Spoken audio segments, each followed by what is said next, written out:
nice there this weekend. Wasn't bad.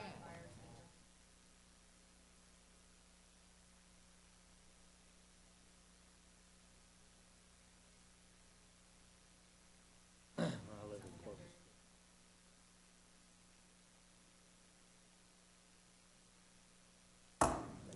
It is 6 o'clock, and I am calling the meeting to order on time. I would like to announce that a quorum is present, and the meeting has been duly called, and notice of the meeting has been posted in accordance with the Texas Open Meetings Act. We will now convene into closed session as authorized by Texas Government Code Sections 551, specifically 551.074, 072, and 071. The time is still 6 o'clock.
7:03, and we are reconvening in open session.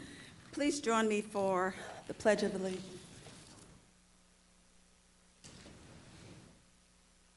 Pledge allegiance to the flag of the United States of America and to the republic for which it stands, one nation, under God, indivisible, with liberty and justice for all.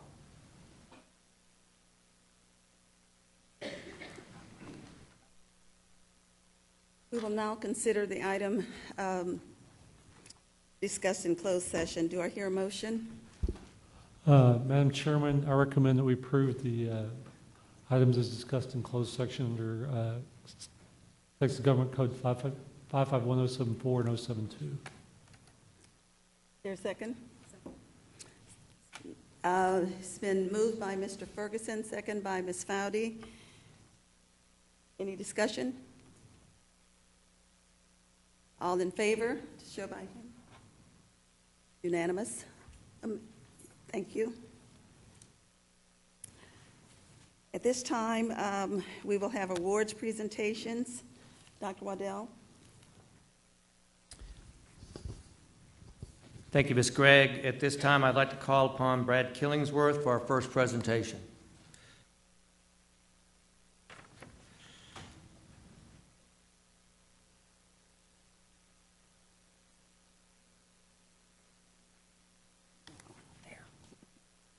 I am going to go up there. Thank you, Dr. Waddell, President Gregg, and board members. It is a distinct honor and privilege for me to introduce to you tonight a young lady who in July competed in the Future Business Leaders of America national competition in Orlando, Florida, and won second place in accounting. Nancy Wynn is a senior at Lewisville High School, and her instructor and advisor is Ms. Deborah Weldon.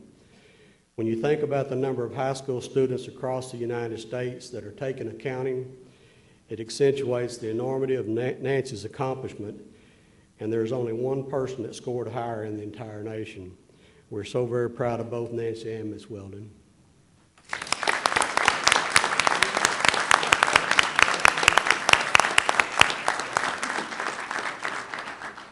And I know Nancy's mom is here also, if you'd stand to be recognized.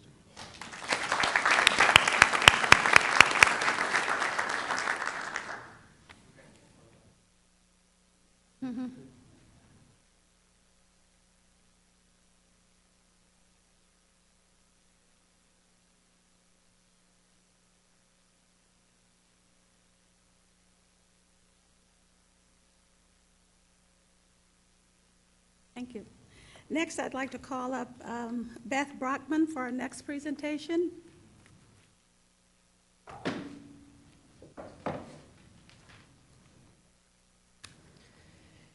Okay, I want to read just a little bit so I don't forget anything. On June 9th, LISD was honored to receive the PRISM Award by the North Texas chapter of the International Coaching Federation. Other nominees this year included the United Way of Metropolitan Dallas, UT Southwestern Medical School. Previous award winners have included Texas Instruments, Raytheon, and UTD. This award is a testament to the work LISD has done over the last 3.5 years to infuse instructional and leadership coaching throughout the organization. Barbara Brown, Linda Haynes, Penny Riddell, and Kevin Rogers have been instrumental in this work as coaching has become the first choice in this district as we work with others. A formalized coaching process is now used to support new building administrators and first-year teachers. Additionally, those who work directly with teachers from the Learning and Teaching Division as well as the Technology Division have been trained to use coaching language and techniques when working with teachers in order to honor individual needs, expertise, and lead to stronger relationships with better outcomes for students. LISD has taken the approach that instructional and leadership coaching are the way to best communicate with people, improve performance at all levels of the organization, and inspire the best in all. In a time when we're asking teachers to become facilitators of learning as opposed to the giver or provider of knowledge, it is appropriate that we are doing the same within the organization. Coaching is allowing us to make that change, one conversation and one relationship at a time. We've been fortunate to partner with Coaching for Results as they have been our partners in development, providers of high-quality professional learning, and coaches through the last 3 years. Without the individuals previously mentioned, as well as the unwavering support of the board and superintendent, our nomination for this award would not have been possible. I would like to present this award to Dr. Waddell and the board.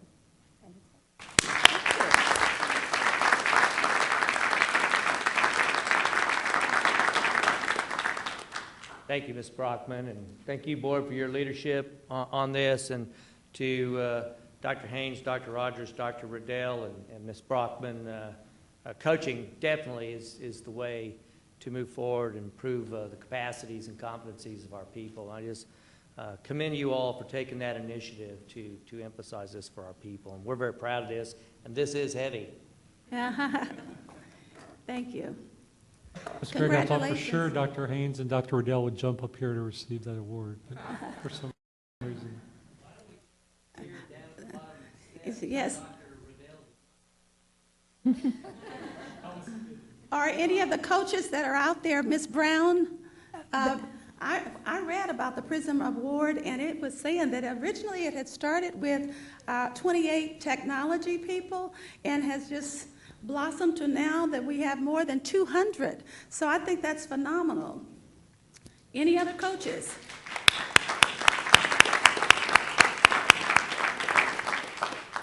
I'm proud that our district is using coaches. In fact, I just saw in those that we hired today, we hired some math coaches. It's wonderful. We didn't coach the coaching was not a full contact. Yeah. Good.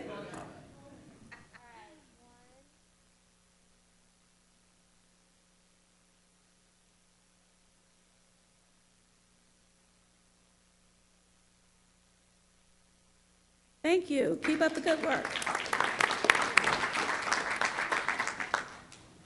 I do want to say one thing. This would not have been possible. Yes, we provided the support and the leadership, but Beth Brockman is the heart and soul of our coaching program. So hats off to Beth.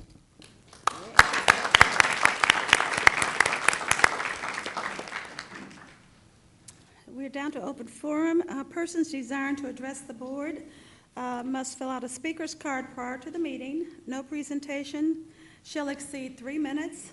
The board cannot deliberate on any subject that is not included. I have only 2 cards. The first, Dr. Marty Courtney.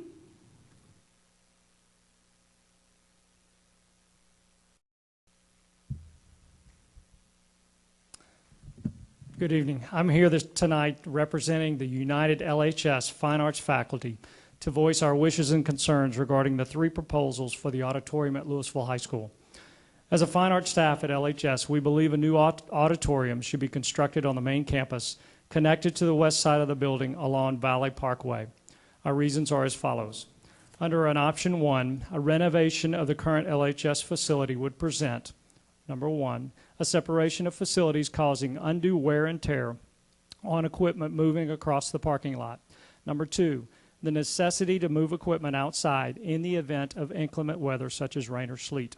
Number 3, a need to rent trucks to move larger, less mobile equipment. Number 4, an inability to host UIL events due to having only 1 large room when at least 3 are needed.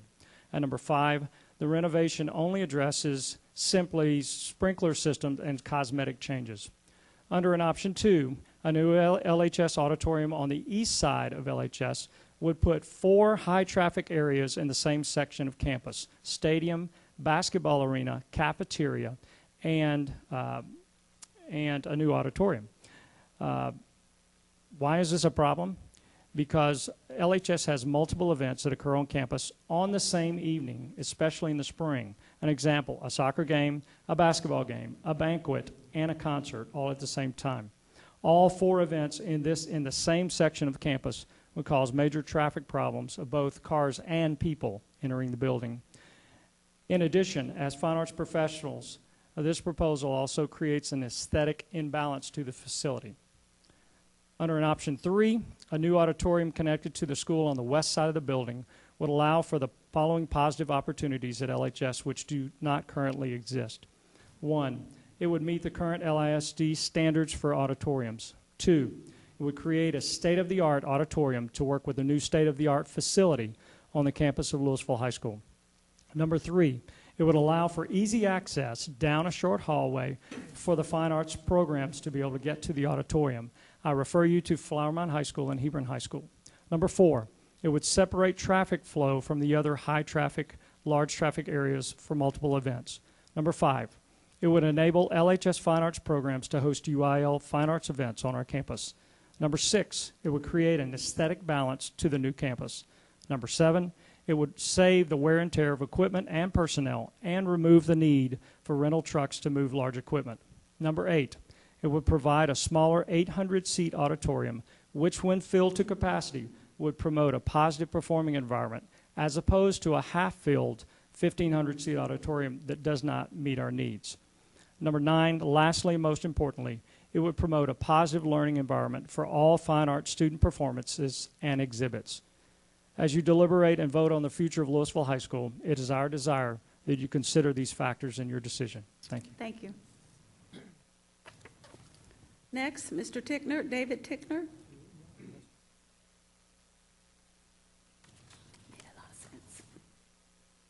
Good evening, Madam President, members of the board, Dr. Waddell, and fellow administrators. I'd like to take just a few moments of your time to thank all of those involved in the renovation of Forest Wood Middle School. I'm currently the principal of Forest Wood, and I proudly represent that entire community here tonight. Our school was in dire need of work.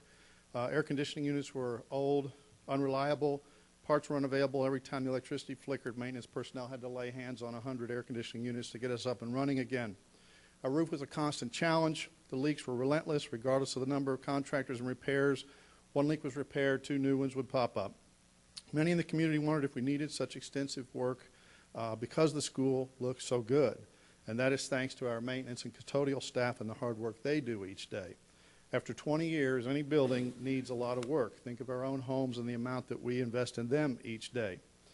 We now have reliable utilities, a sound roof, a rejuvenated infrastructure, and a building that will last several decades. Possibly even more important, our building will save costs in regard to energy and maintenance for years to come. Excuse me. Beyond the work, I would like to also highlight the efforts of the new construction department. Throughout the process, Michael Perry and Corbin Roberts have worked as partners with our school and collaborators. They do their jobs exceedingly well, which allows us to do ours. I've worked in the past with new construction, had excellent experiences with Marshall Durham and Mark Ross. Corbin and Michael are also committed to excellence and carry on that tradition exceedingly well. Any call with a question or concern was met with personal contact in the walk of the building, and our concerns were addressed. Often our meetings began with the question, what is making your blood pressure go up? The new construction department is in the education business, and with us, we appreciate, they're in the education business with us, and we appreciate the level of service, commitment, and their partnership. The point, very simply, thanks for the commitment and support the board and the administration has shown the Forest Wood Middle School community. There are many details to deal with each and every day, and so many of us have thankless jobs. Today, Forest Wood says thank you to each of you. We pledge our continued commitment to educating the children of our community and to the best of our ability in a fresh and state-of-the-art facility. Thank you. Next, we will have items for information. At this time, I'll call Dr. Burnett to talk about the investment policy. Thank you, Ms. Gregg and members of the board and Dr. Waddell. As we had discussed on some previous times at board workshops and when we were talking about the budget, one of the areas that the only area that was cited as a deficiency in our first report, our financial rating report, was our inability to meet the state standard of $20 per student for our investments. And unless we're willing to, in this climate, which seems unlikely, to increase by an order of magnitude the amount of money that we have to invest, it seems prudent that we go back and look at our investment policy and see if there are ways that we can expand our ability to invest. And what you have before you are some recommendations that we're bringing to you as a staff after discussing this with our investment consultant, as well as the language that you see before you is language recommended also by the Texas Association of School Business Officials. So we bring it to you on first reading for your review. Next, the non-discretionary purchases. Dr. Burnett? We have, as you well know, in trying to meet our goal of making sure the board is aware of our purchases that exceed $20,000. We have a number of purchases that we make through the year that basically are non-discretionary. We don't feel like we have the ability to say no to these purchases because they're either utilities or they're through the operation of an existing contract. So we bring you this information as a communication item only. Thank you. Next item is external PE. Dr. Rogers? Ms. Gregg, board members, Dr. Waddell. In front of you, we have an information item on external PE. The law allows us to give students PE credit for either level 1 or level 2 outside activities. We have currently 332 students that are enrolled in external PE, and I provided those numbers as far as how it breaks down. We do have a full-time paraprofessional who monitors that, because if we're going to give someone credit, we need to make sure that they meet the guidelines provided. We have usually in December, in the past, you've been asked to approve new external PE courses. What I'm trying to do is, one, work on the rationale and sort of the guidelines as far as how we proceed in the future, because originally it was sort of Olympic events and other things, and then we've sort of started approving different sports, and so I'm trying to develop some guidelines with your approval in the future to help people. For instance, we have some very valid requests, but sort of out of the ordinary for things like rock climbing or national wakeboarder type items, and so we're trying to develop some guidelines for you to approve in the future. Thank you. Next, School Health Advisory Council, and again, Dr. Rogers. Yes, ma'am. I would like to introduce Ms. Melanie Vincelette, who is our Director of Health Services. Good evening. In 2009, the Texas Legislature restructured and refocused School Health Advisory Council's functions. One of the primary ones that they did was to encourage and involve the SHAC into the approval and recommendation of human sexuality curriculum. Many of you might remember in June of 2009, the board did approve the recommendations of the SHAC, and at the beginning of 2010-2011 school year, that program was implemented. So during this past school year, which is 2010-2011, just so you know, we monitored the implementation of this curriculum and received no negative feedback as far as how it was implemented and the content of the curriculum. Going forward, we looked at the other areas of focus that the state recommended, including mental health, PE, nutrition, health services, employee wellness, and the SHAC had no recommendations or actions about how those programs are being run at this time. So at this time, I respectfully submit the annual report for the SHAC committee for LASD. Thank you. Thank you.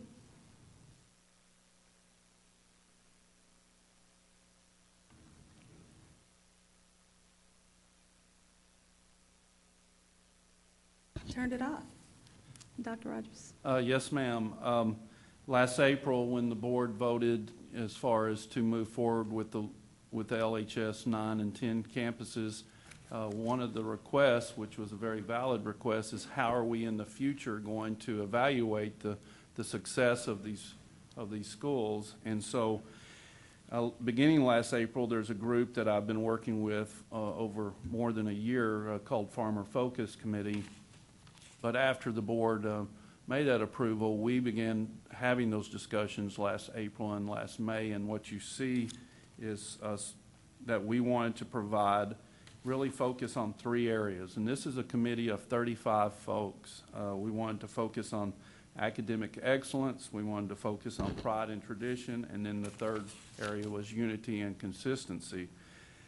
So we then broke out into subcommittees and sort of started brainstorming, and you saw like things for academic excellence.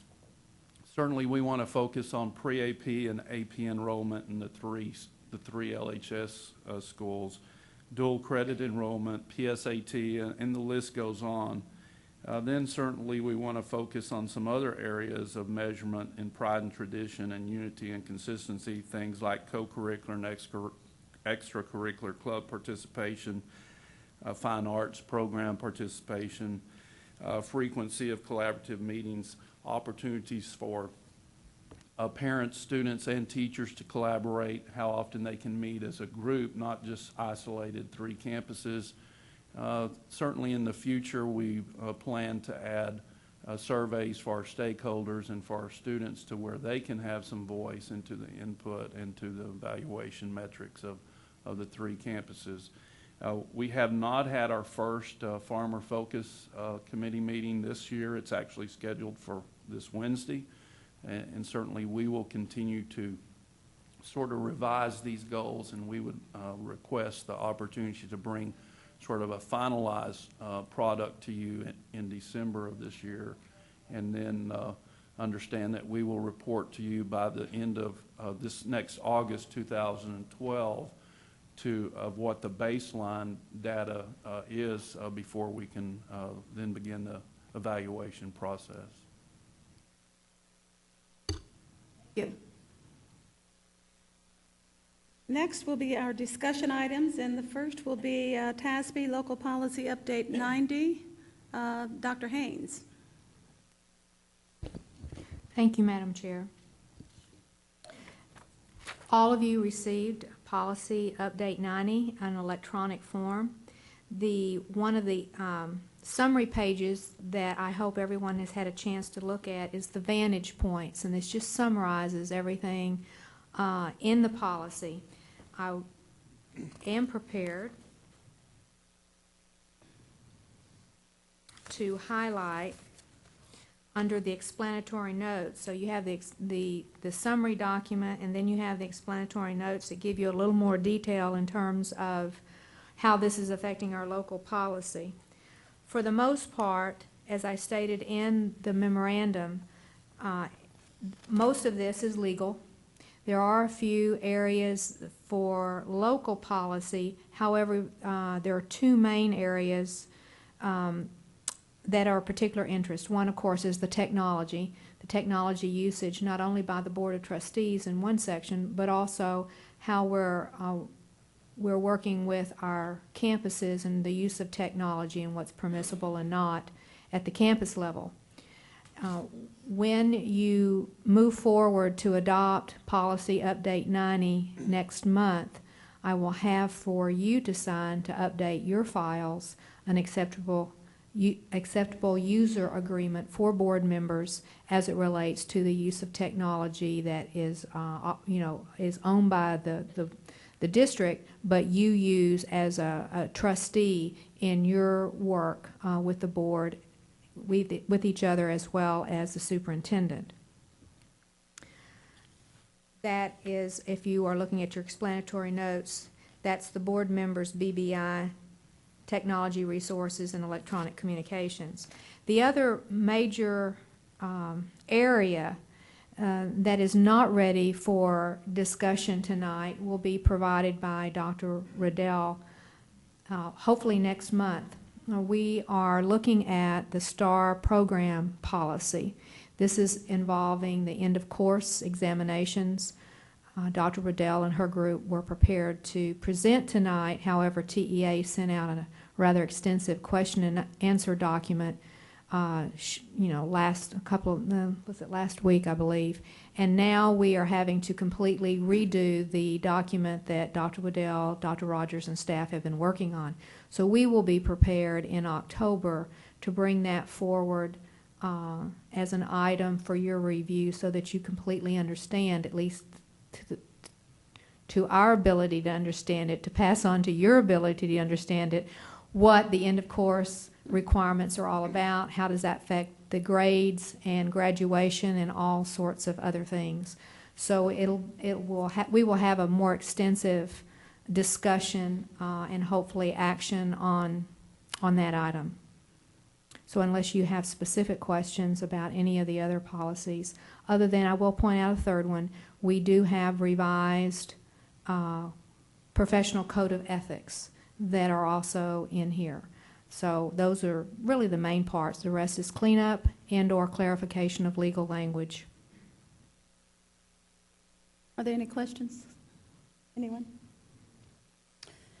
Hear none. Next item, GKD local non-school use of school facilities.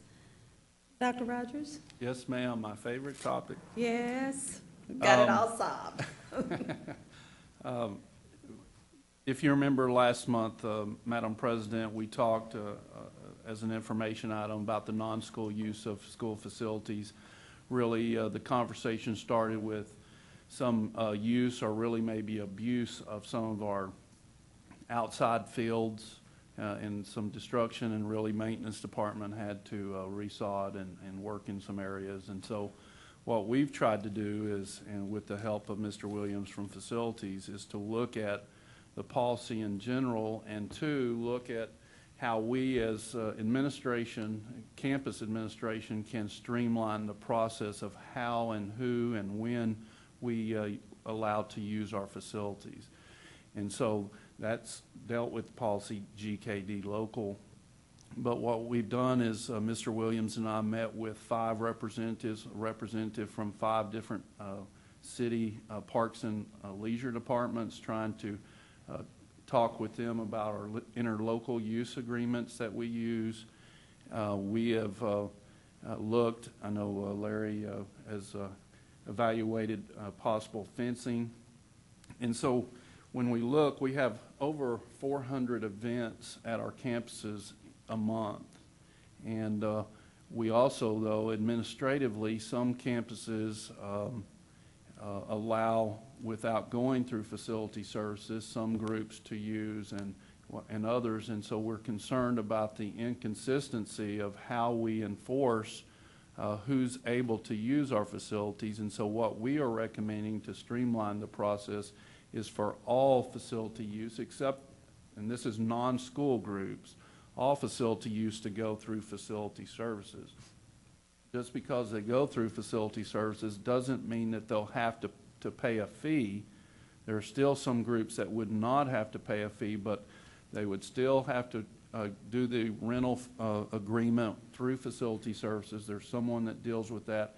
That would allow us a better opportunity to sort of know who's where and what's going on in our facilities. And so Larry and his team have revised and worked on revising their agreement, and we've also looked at gaining some information from the 5 parks and leisure reps, sort of getting our fee amounts in conjunction or in agreement with that. We were much lower than anyone else, is my understanding, Larry. And so, of course, people could come and use our facilities for sometimes $7 an hour and things like that. Well, you can imagine that, I mean, $7 an hour versus what they might have to pay for the city.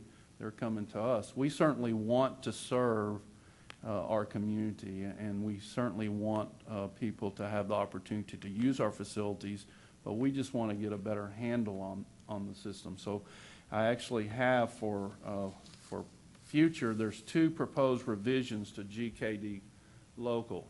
The first one, if you look at the bottom of page 1, actually these are from TASB.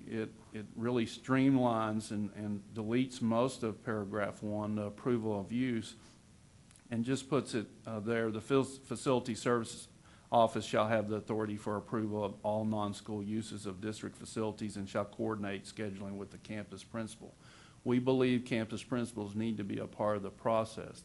We're not, but we want to sort of streamline to where they don't feel like they have to say yes or no, and then we have this inconsistency that gets groups that were turned away. The second change on the proposed revision to the policy is the exception. TASB Policy Services, this is on page 2, talks about the limitations on repeated use by a non-school group. That paragraph allows us to still serve those groups that you know, it's all the students at that school. For instance, maybe a Girl Scout group, a Boy Scout group. It allows us to enter into agreements that they can use it over a period of time, and that's what that exception allows us to do. The third page just cleaned up some things. If you notice on number 3, for activities in which the primary participants are school-age children. So the only difference in the proposed revision number 2 is that it actually strikes the paragraph at the top of page 2 about the exception, no approval shall be required for non-school related recreational use. TASB did not recommend that, nor would I, but I wanted to put it up there because it was a discussion.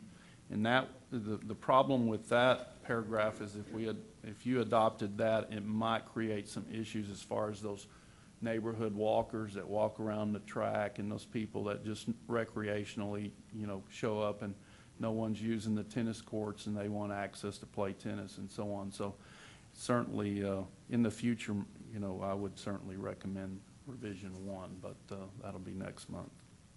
I'm sorry, Mr. Rogers, what paragraph were you just referring to? I was, yes, sir. Proposed revision number 2, the top of page 2, Mr. Ferguson. Okay. Ms. Latham's helping me. Okay. Stop. Got it. The part that's stricken Yes, sir. is what you okay. Questions? Yeah, okay. I have a couple of questions. Yes, sir. If we're changing this where the facility services will do most of the coordination, and that pulls the campuses out, does that make some red tape, you know, whereas the organization requests this date and they have to find out through facility services who goes back through the school, who goes back, and as opposed to in the past, you know, you went and talked to the school secretary, the principal secretary, and found out what dates were open, and is it going to cause some problems from that standpoint? Mr. McDaniel, certainly it may add one extra step, but the problem has been that, for instance, if I was a principal of a high school, coaches have been entering into agreements where they might allow a select soccer group that's associated with them to use the field, but then someone else comes and asks to use the field, and it wouldn't be allowed, and so it creates this inconsistency. We certainly do not want to put any roadblocks into people. We want them to have the ability to use the facility. We just believe that it streamlines the process by going through facility services. The principals certainly have to be involved as far as with the discussion about the availability of the facility. Does that answer your question? It does. Another question I have is in reading this, it looks like the qualifier for using our property is when it does not conflict with school use or with this policy. There are certain activities we don't want, and on certain groups we'd rather not have using our facilities. What can we do to give the district a little more teeth in the policy to say, no, we don't want it, you know, the national horseshoes being played out on the football field, or, you know, and such? There are some of our facilities, and Larry, I may let, that we do not allow even rental of. For instance, football stadiums, we don't allow rental of those facilities. You do have to be careful, though, that if we set up a process and people go through the proper steps, then, and we've opened up the door for those folks, then we have to apply the rules consistently, and we can't pick and choose who does and does not have access to our facilities, as long as they, and there's several things they have to provide facility services. You know, if they're an outside group, $1 million, I believe, liability insurance policy, and some other things, and of course pay the fees. I don't know what Larry anything else you want to add on that? Dr. Rogers, Mr. McDaniel, members of the board, I'd just like to address a couple of these things. The intent is not for facilities to take the campus and the principal out of the picture. The intent is to provide a consistent measure that meets certain parameters to gauge the rental process. Facilities doesn't know if a building or a particular field is available. We want the campuses to tell us that. We want the campuses to say yes or no. And we look to the principal an awful lot to say this is an acceptable use in my building or not. If the principal says, I don't think it is from past experience or for these reasons, facilities then our rental coordinator can begin to carry the ball directly with the requester along those lines. We want to make sure that when non-school use of district property by others is a huge, huge issue.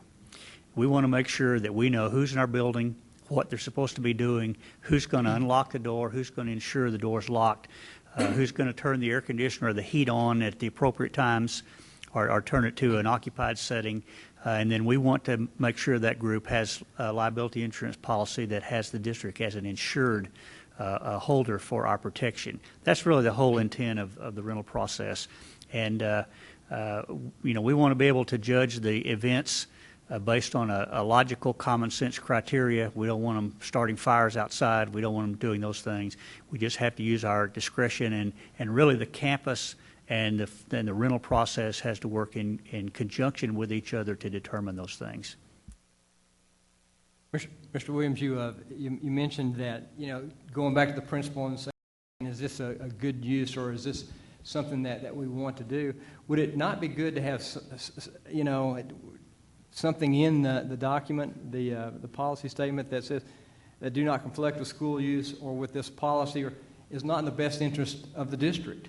And maybe you've got a group that you've had bad experiences twice before and you just say it's time to say no to that group, but you have no teeth otherwise, to say that. I would have no problem with that being in there. And we do have groups that have not performed well. We have some that were to pay a little rental fee and they didn't pay all or their check wasn't good. We've had some groups that said they wanted to use our building for this reason and use it for a different purpose that was not acceptable. Anything health, safety related, the welfare of our student staff is certainly not acceptable, and we do tell them no because of those reasons when it's appropriate. Thank you. If I may comment on the scheduling of the campus or the fields through facilities, I encountered a situation as a parent at a school that's just changed principals this past week, and I can see where it would benefit the principals to actually schedule it through facilities, because if one principal perceives allowing the facilities to be used one way and a new principal comes in and perceives it another way that just might be a sliver of difference, it causes confusion and it can place some stress on a principal coming in who's trying to make sure they're just following policy. And so I think that would actually be a very good thing to consider, moving it as a standard through facilities. Two questions that I had. When you mentioned in your recommendations that you would be fencing off the field, is that the actual football field and track, or is that the entire grassy area behind a campus? It is, the intent would be the football field and track. Only? Okay. Yes. So there would still be open, if there's open grass space behind a campus, that would not have a fence around it? That is correct. And my second question, you mentioned the cities and the parks and recs that have you communicated with every city or park and rec that we have a campus in, or just the core cities right now?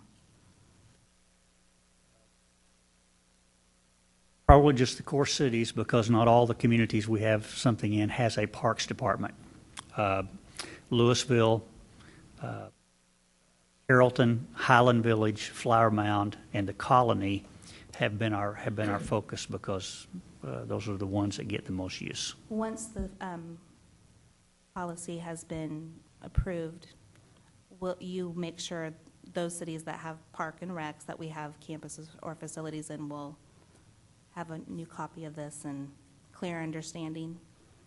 Absolutely. beyond that? Okay. You know, we have this, the district has interlocal agreements with these cities that are the major players in the district that allow a sharing of resources and, you know, a wide variety of things. We have many athletic groups that come to the district and say, we want to use this gym, we want to use this field. We're part of the city of Lewisville, we're part of the interlocal agreement. We have to work together very closely with these folks to make sure that it is a group they want to be responsible for and associated with, and are not. And so we intend to not only communicate that with them, but stay in good contact with them, meet on a regular basis, and work together. Thank you. Ms. Latham? Yes, thank you. First, thank you for looking at this. I know this was a lot of work. Couple of questions. On the exception paragraph, no approval shall be required for non-school related recreational use of the district's unlocked outdoor recreational facilities such as the track, playgrounds, tennis courts, and the like, when the facilities are not used by the district for scheduled non-school purpose.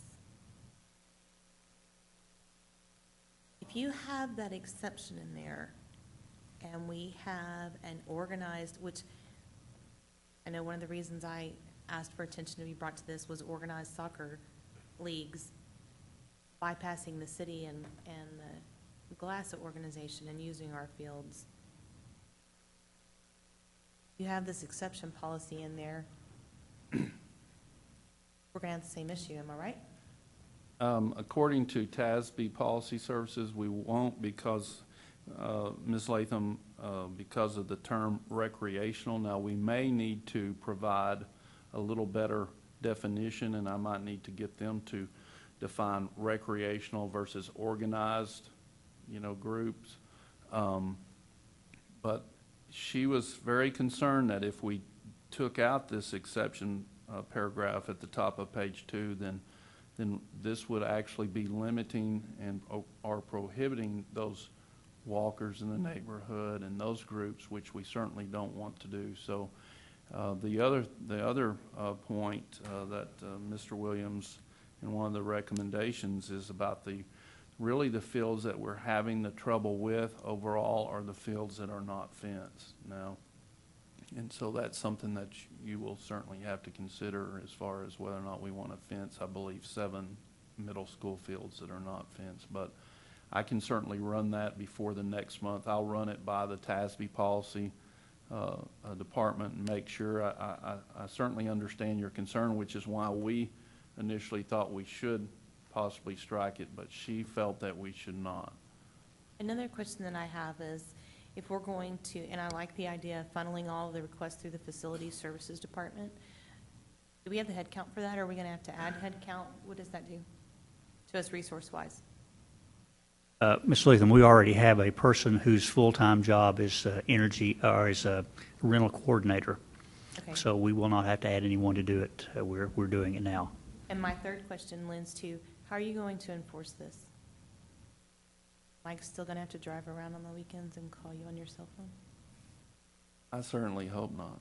I'm just trying to help. We actually, one of the things that Mr. Williams and his group are working on is that to provide some type of document to show that, look, we are a group that has gone through Facility Services. They have paid the rental fee or whatever requirements that were expected. And so they do have access, and then certainly we will heighten the awareness of all of our employees that, you know, the athletic folks and so on to try to help. It's still very difficult to totally enforce. I mean, you know, I found out as an ex-high school principal, I can have barbed wire up on the top of the fence, and there's still people that can get through there. So, but certainly I believe that this is the first and a big step to help try to prevent the problems that we've had. Do we have any assistance or cooperation with the different cities where the police or Parks Department people would help us identify unapproved use of our facilities? You know, we spent some time, Coach Mays, I asked him earlier in the process to meet with different city police departments. And so we spent time looking at criminal trespass and what would be required. Of course, the first time you know, they're going to give a warning no matter what. And then the issue, and they're willing to do something about it. The issue is it going to be the same group the second time, and can you verify that before they can ticket you? So they certainly expect for us to put up some signage. The fences will help if we do that. So we certainly plan to do the signs as far as, you know, school property. So we believe that these steps are going to help, but I would not dare promise you, Ms. Latham, that there's never going to be a group that's going to be not using our facilities without permission. Okay. I have one more question. Out of curiosity, and you may not have this number with you off the top of your head, what did we have to spend this summer to repair the fields at Huffines? Ms. Latham, I do not have that. Wonderful. I do not have that off the top of my head. I'd be happy to get it and provide it to the superintendent's office for you. But we spent thousands of dollars redoing the fields. Further? Mr. Knapp? I've got just one quick question. We talk about putting fences up that's going to keep the people out. Is that going to be to the detriment of the school at all in any of the instances where we have to add fences? Is it going to take away anything? No, sir. Of Limit course, we activities. have 15 middle schools, so 7 of them are already fenced. The other 7 are not, and Briar Hill is unique because the property that the football field and track is sort of co-owned between the school district and the city of Highland Village. So that one would be a problem. So half of them already have fences. Thank you. Our next item for discussion is LHS auditorium renovation. Dr. Burnett. Thank you, Ms. Gregg. As we discussed or introduced last month, I think it's worth revisiting. The reason this item has come forward has been the concern that we had from the beginning that we were going to spend $2 million on the existing auditorium as part of the remodel of LHS, and we really wouldn't get a lot to show for it.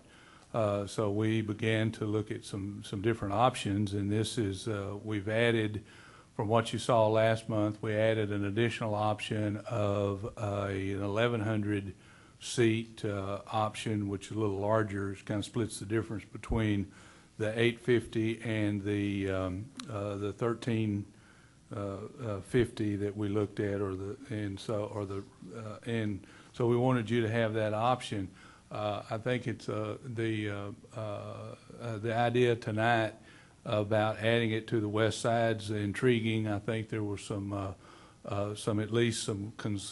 discussion about that initially, and there was some concern about the shared facilities of restrooms and being able to what the cost might be. So the costs are currently projected. The cost projections are based on the east side location. However, it offers an intriguing possibility that we'd certainly welcome the opportunity to discuss it further with the architects. So having said all that, we'll try to answer any questions that you have and provide any resources that you may need. Any questions? Mr. It's Ferguson? somewhat related. How are we doing on the budget relative to the main LHS rebuild? Do you guys have any status on that? Well, the project is within budget amounts. Okay. Quick, Go on, just a Mr. quick question. We talked seating capacity, and I've seen, up 1,350, 800. Dr. Courtney mentioned 800. The option that option that is option 1 is the 850. I'm sorry. Option 2 is the rebuild of the auditorium attached on the east side, and that is the 850 seat. Then you've got the option 1, which is the comprehensive remodel of the existing auditorium, and it reduces the seating that to 1,250. simply because of the ADA accessibility issues. And then we added the third option, which is a larger option on the attached to the east side, which would be 1,100. So if we add the additional seats, go with the largest option, does that open up that auditorium for other opportunities outside of what the current auditorium is being used for? Is that, I think if you had the larger auditorium option, it would give you very compatible to the way the auditorium is being used now. okay. You have a list of the Yes. the usage attached in the agenda about, and the estimated numbers of the estimated usage. I think somewhat beneficial about how it's been used over the past year or so, So there's thanks not to a group Dr. that's having Rogers. to go elsewhere because we don't have the capacity now that if we build it bigger, we could accommodate them. Right now, what we've got accommodates everybody that needs an auditorium for a reason. We don't see a need for a larger auditorium than what we currently have, I guess is my I question. think that's probably a matter of perspective. Okay. I'm not sure how large you could build it and satisfy everybody. Well, it doesn't look like that it's at capacity, 400, 320, 320, 200, 100, 700, 300, 300. I'm wondering about that. The only time it looks like that it's been at capacity, if there is a clinic or concert or Jostens or junior class rings or something of that sort. So that caught me off guard. I'd like to. Well, and I would like to point out too that one of the biggest events that's held at that auditorium is the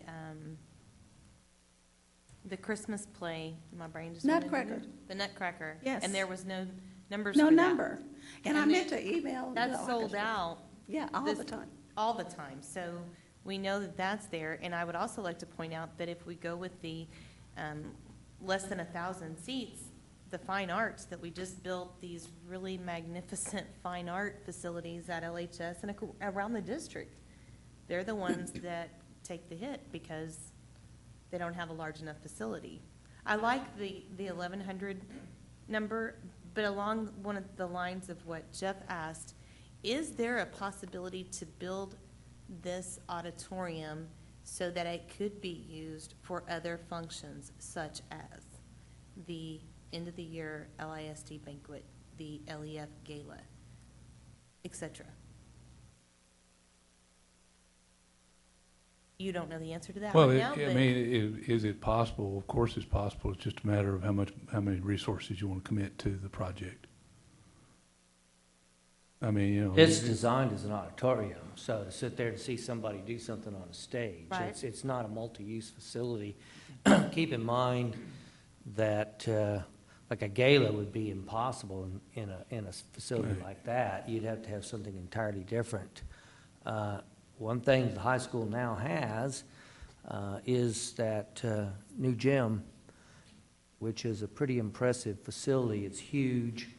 There will be floor coverings for that. You've got a great deal of seating capacity that probably some of the things that have been held in the auditorium could be shifted there and be very nicely done in that facility. And a couple of those things you just mentioned, that's a possibility for a place like that. But you know, galas, those kinds of things is an entirely different function than what this is designed for. well, yeah. I think the design of this is just a straight auditorium. Okay. I'd Ms. like, Ms. Kerr, what's the timeline for action on this? Are we doing it next month? There, if you don't mind, doesn't have to be. Thinking this through a little bit, tonight we have on the agenda, we do need to get moving to get it going, but if I could ask Mr. Perry, what would be the timeline to construct this, either option 2 or option 3, to begin it and complete it, if you don't mind answering that.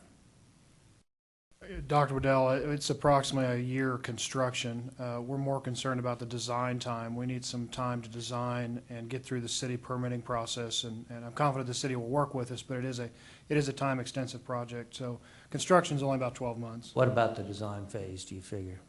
We would like to have 8 to 10 months of design time, if at all possible. So maybe 18 months, 2 years? Yes, sir. One thing I was thinking about is we have also on the agenda tonight the approval of the Bond Oversight Committee. That might be a group that could, might take a look at this as well. But, I think we want to see it getting going pretty soon regardless. My concern is writing a check when I don't know how much money I have in my bank account. I mean, obviously this is not an original bond package to do any of this LHS work. We keep adding to it, and so it's what are we giving up to do this? When we're funding the LHS project with bond money and maintenance money and energy cost savings that we realized, correct? As well as savings that we've had on other projects, and we have some other savings that we've got that we believe would be sufficient to at least do the options as you have before you tonight. If we explore some other options that cost more, then we'll have to go back and sharpen our pencil. Okay, I mean that's what I'd like to see is where we can get the money from for this. I'd like to have Mr. Perry take a look at the new Grand Theater down in Lewisville, the acoustics. We have to make sure that the auditorium has the good acoustics. It's really awesome, the Grand Theater. I don't know who did it, but take a look at that. We will take a look at it. Thank you. I have a concern about usage of the bonds list. I'm in favor of the project. I think we need it. I think it's going to make the old auditorium an eyesore if we don't do something to a beautiful new facility. But I really think the Bond Oversight Committee ought to play a part in this, because maybe strong words, but I think we've misused in the eyes of the public some of the bonds that we've bond monies that we've used in the past, and used them for projects that they didn't vote on, didn't have any idea on. So am I in favor of it? I am, but I'd still like to see it go to the Bond Oversight Committee. Another concern I have is if we're talking 18 to 24 months, does that mean that we're going to have to spend $1.5 million just getting the old facility up to par so that we can use it in the interim? Yeah, Mr. McDaniels, the idea would be timing on this, of course, as Dr. Waddell had mentioned. We need to start something as soon as the students walk out in June, whether that's continuing with the plan in place, the major renovation, which is option 1, or one of the other 2 options that we've presented to you. It is an extensive time frame to do that, and we need to start the actual construction process as soon as the students vacate the building. And then that needs to be, the predecessor to that is obviously the design time. You're saying that by June we need to actually start renovation or tear down? Yes, sir, that is correct. You want the plunger blowing the whole thing up at the... Yeah, yes, sir. We're on a very fast track schedule because we need to peel the rest of that building away. It does take quite a little bit of time to go through the process of tearing the old building down so that you can see the new front of that building, and that auditorium is part of that. I'm getting the sense from that the timing is not good to run this through the Bond Oversight Committee, which I don't think we contemplate starting till November 1st. Right, under the current recommendation.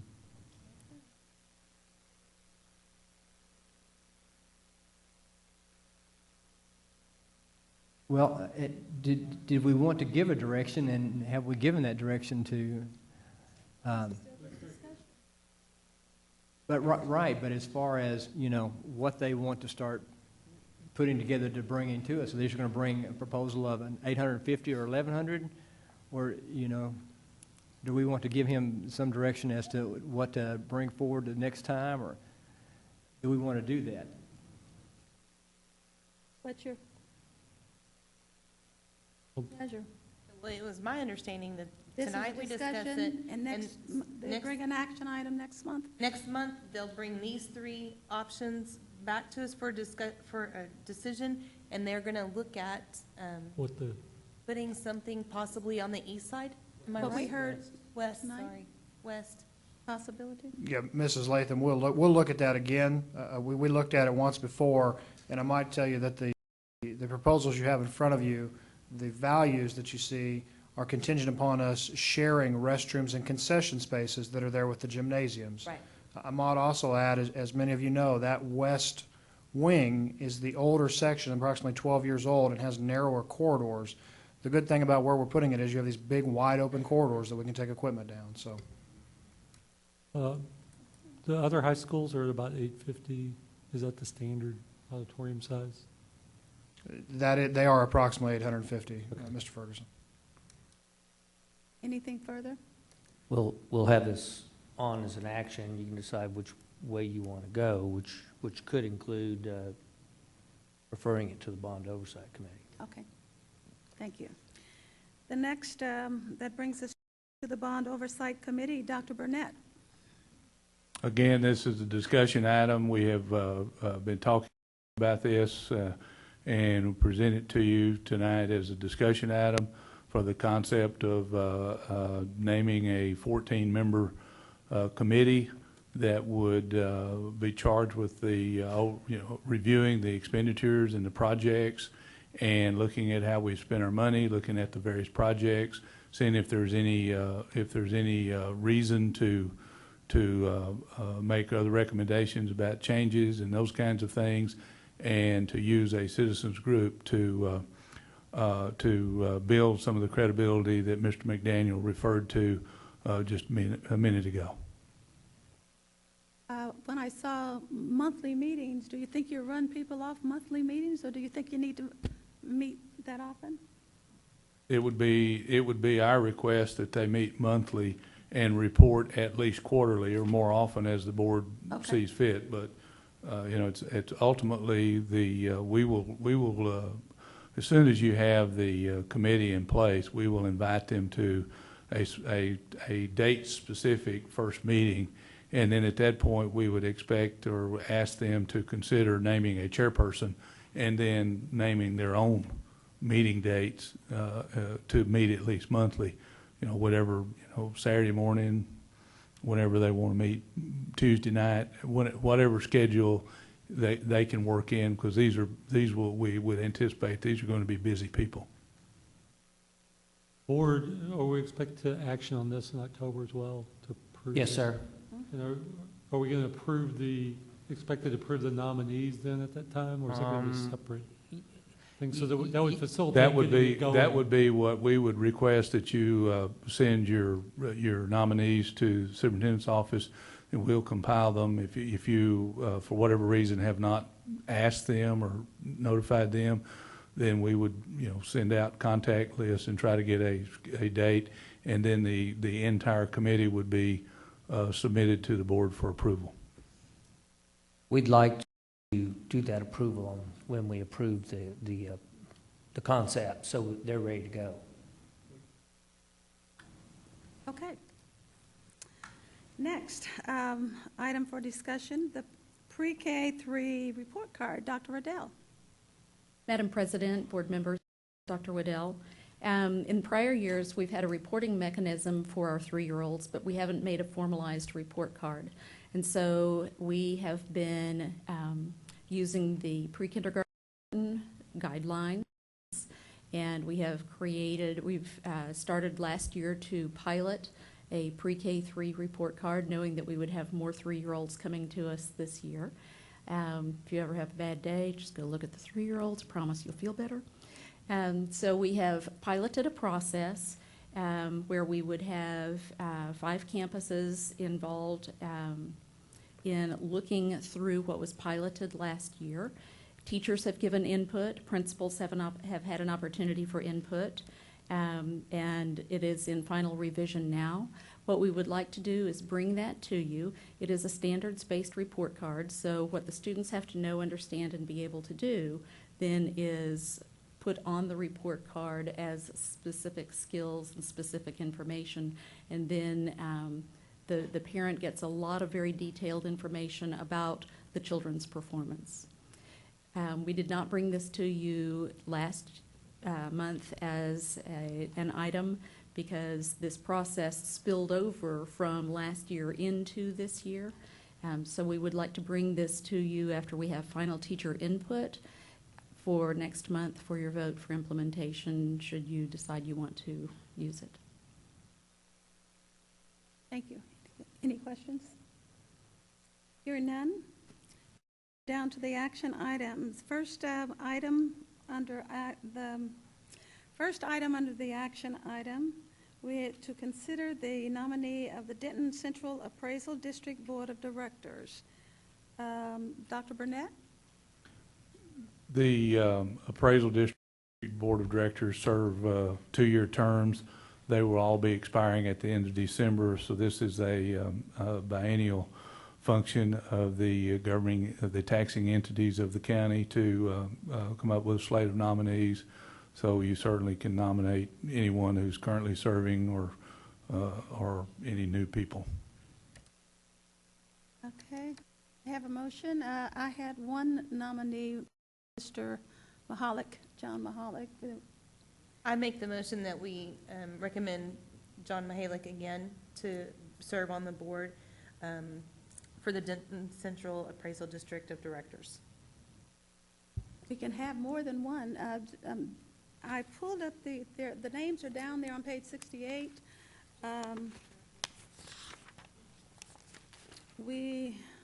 If you want to nominate more, you can, or we can go with that one. See that? You probably have sufficient votes to elect two to the appraisal district. You know any of the others, or would anyone like to recommend anyone else on the current board? You're on page 68. Well, the other person that had expressed interest when we had the temporary vacancy, which we appointed Mr. Mahalik to, Exactly. was Mr. Tom Washington. Right.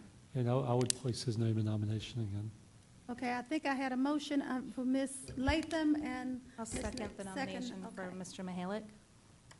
One. Did you want to enter another nominee? Yes, I'm entering Mr. Washington. Mr. Tom Washington? Okay. Do I hear a second? Is that okay?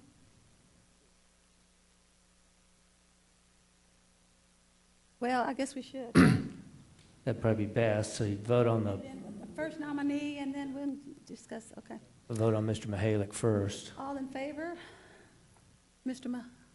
Mahalik? That is unanimous. And then we have another motion from, Another motion for second one, Tom Washington. Want to tell us about Tom Washington? We had his resume out last time. Last time, I think, Right, okay. when we considered between he and Mr. Mahalik for the one position we had. He's a CPA. He's expressed interest in the position to Dr. Waddell. I know he would do a good job in service for the district and for the county. did we have a second on that? Mr. Knapp, okay. Mr. Ferguson, Tom Washington has made a motion that we enter the name of Tom Washington for nomination, and Mr. Knapp second.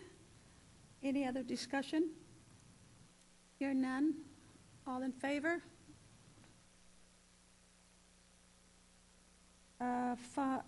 It's unanimous. Okay. The next action item, consider name and delegate and alternate to the 2011 TASA-TASB Delegate Convention. I think, who's going? Miss? Okay, and I'm going. Mr. Knapp, are you going? Uh-huh. Okay, so that leaves three of us, so, and I don't mind serving, okay?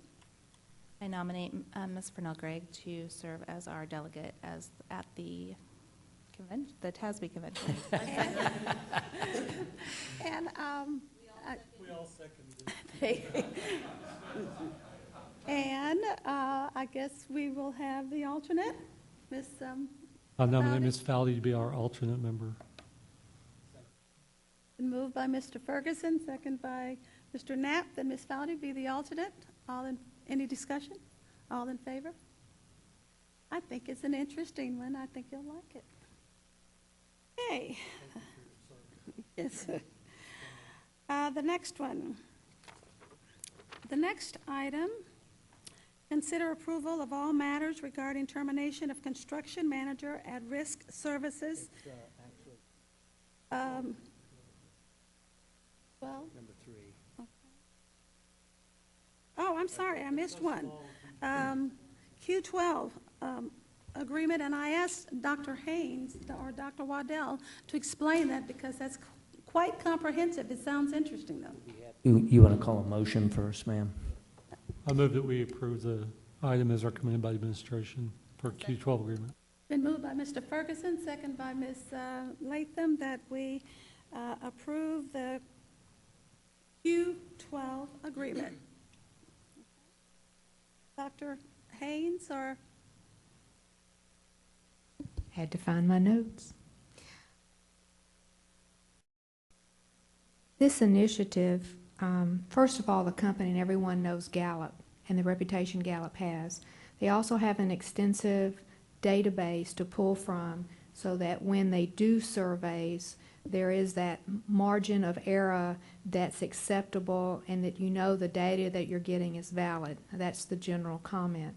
Our district has done business with Gallup in the past, and we used it in terms of looking at teachers.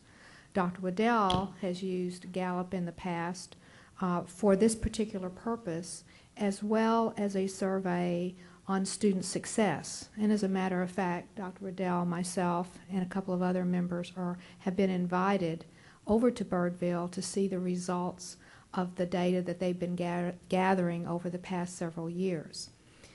In this particular instance, we have never done, at least in the 10 years I've been here, longer for Dr. Rogers and Dr. Riddell, kind of a baseline analysis of where we are in terms of the perception of what our employees know and understand about the quality of teaching and learning and how they are valued as an employee in the district.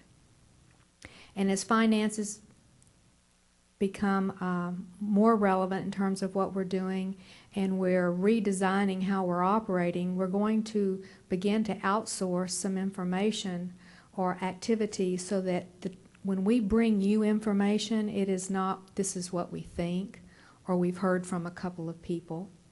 If you had a chance to read in the back, under the administrative consideration under bullet number 2 and bullet number 1, the purpose of this is to establish the foundation for measuring the strengths of not only our campus personnel, but our non-campus personnel. When this survey is conducted, it will be the maintenance department, all non-campus departments, as well as every campus in the district. And also the questions are there for your review. I will not, of course, go over those statements, but the key is this is the first time this district has undertaken anything of this magnitude for over 6,500 employees to see what is it that our employees really think about our district, the quality of learning, quality for students as well as for teachers, so that when we bring recommendations to you on the kinds of professional learning that we need or the kinds of leadership development we need, we have data to show you where we are and where we want to be. What I particularly like about using Gallup, and if you had a chance to read through this is a 3-year commitment so that you see trend information. This is not a one-time snapshot, thank you very much for the information, and then move on. It's how we use the data to make informed decisions will determine moving our district to that next level of excellence. Now, this piece also ties into Dr. Waddell's initiative of orchestrating that strategic design process. because the strategic design process goes beyond just our Lewisville employees to the greater community. So at some point, there's going to be a nexus, a bridge of what the community sees, what our educators see, and then our task will ultimately begin to come up with a plan on how we're addressing the needs not only internally but externally. And when we bring a plan to you, you can be assured that we're using valid, reliable data to do so. So it is our recommendation that we move forward with this initiative. Session? I want to highlight the fact for our taxpayers, this is in the budget that we just approved Exactly. last month. So Exactly. it was No under discussion? consideration. It's not an ad hoc item. Yeah, if there's no discussion? Yes, there is. Mike? In layman's terms, Dr. Waddell, how will we use the data? What specific, improvements will we see that makes it worth a price tag of $260,000? Okay, first of all, let me just kind of add a little bit to what Dr. Haynes said. Gallup went out and did extensive worldwide research to try to determine what is it in the workplace that seems to make a difference to having satisfied, engaged workers. And so they did probably the kind of evaluation that nobody else can do in terms of boiling that down to things that seem to make a critical difference. And they came up with these 12 items. And there's enormous data supporting it that you just can't get anywhere else. What it'll do is, to begin with, it'll give us, it'll allow all of our employees an opportunity anonymously to comment on how they view the workplace inside of these 12 indicators. It gives us an incredible amount of information then. We can look at it. It's a way to improve both the district, the various campuses and departments, because it's every one of our employees.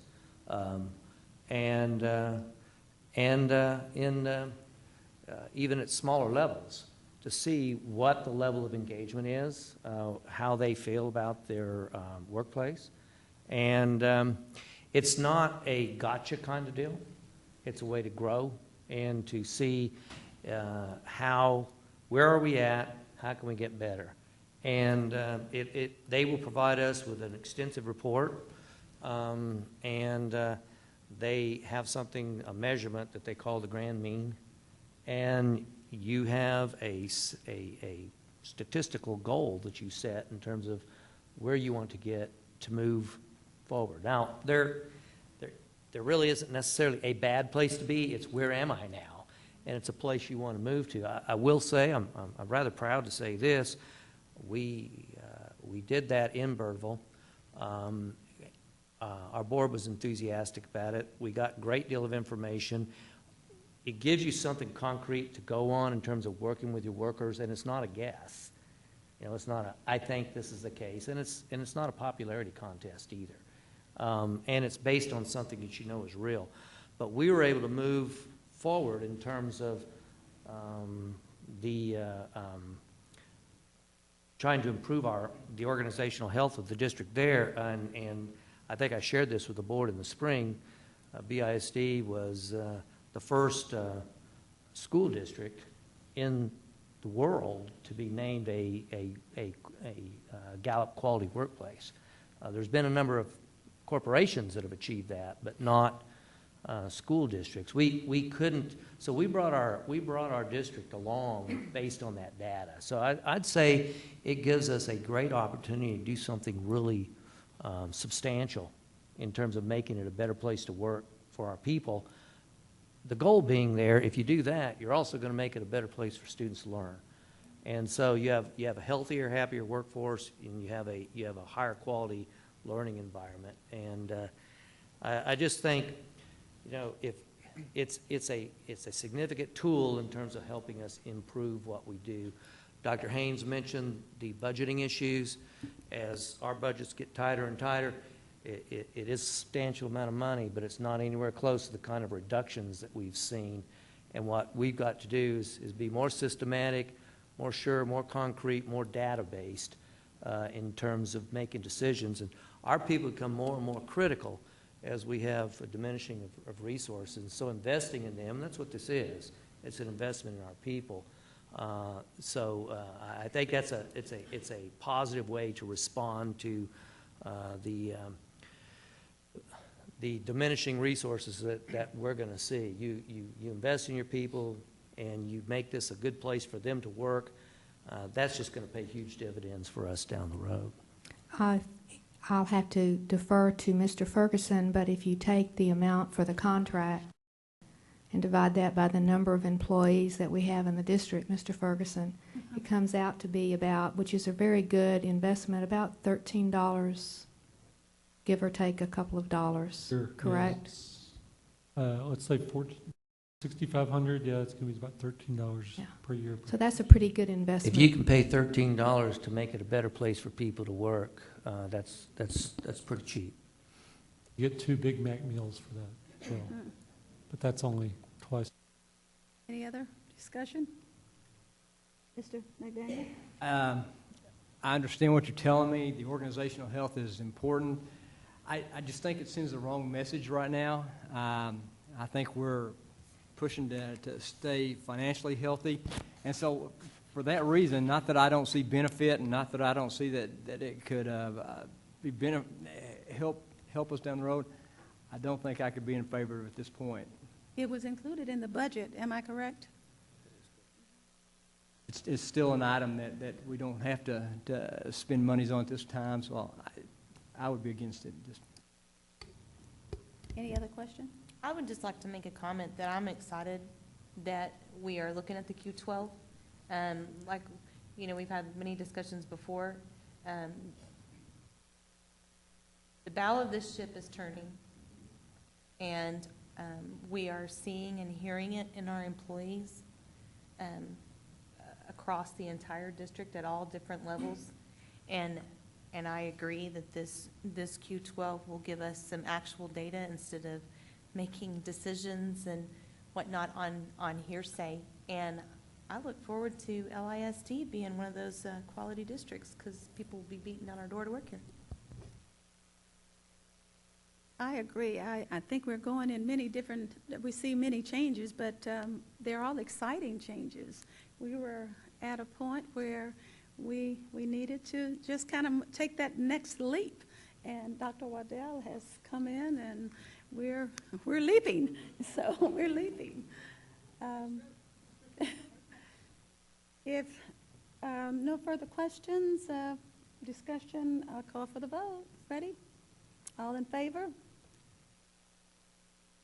Okay, let it, we have one, what, should I call names out? You need the names? No. Five. Oh, those against, I'm sorry. Okay. Mr. McDaniel against, okay. The rest 4. Motion carried. Okay, next item. I need a motion for consider approval on this next item. Dr. Burnett, you want to talk about that? I need a let's get the motion, vote yeah. first. I make a motion that we consider, that we, hey, go ahead and talk, Tom, because my brain just... Madam Chairman, I move that we approve item 4 here, consider approval of all matters regarding these construction manager agreements per the recommendation of the administration. Moved by Mr. Ferguson, second by Ms., did I hear Ms. Latham? Okay. Dr. Burnett, you want to? This item is about time and money. When the district began working on this back in April, and it has been working on it since for about the last 5 months. We received, at the very late in August, we received the proposal from Charter Builders for the GMP. There were some projects that we could not do because of the cost of the work. So we, after reviewing that and looking at our processes and our process management, we simply just are asking for the ability to reject the construction management at risk contract and terminate that contract with Charter, and go out and rebid these as competitive seal proposals. We think because of the scope of the work and because of the construction climate that we will get, our prices will be, will improve, and we think that we'll in the long run be able to do more with our resources.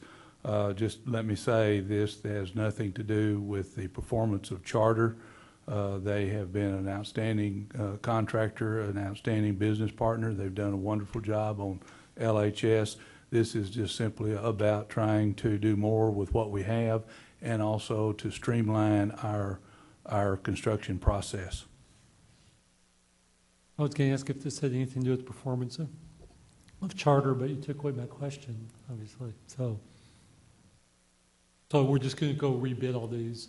Is there any cost associated with terminating these? There will be some pre-construction services that we'll have to pay Charter, and we think those are fairly minimal, at least in terms of the overall price of the projects.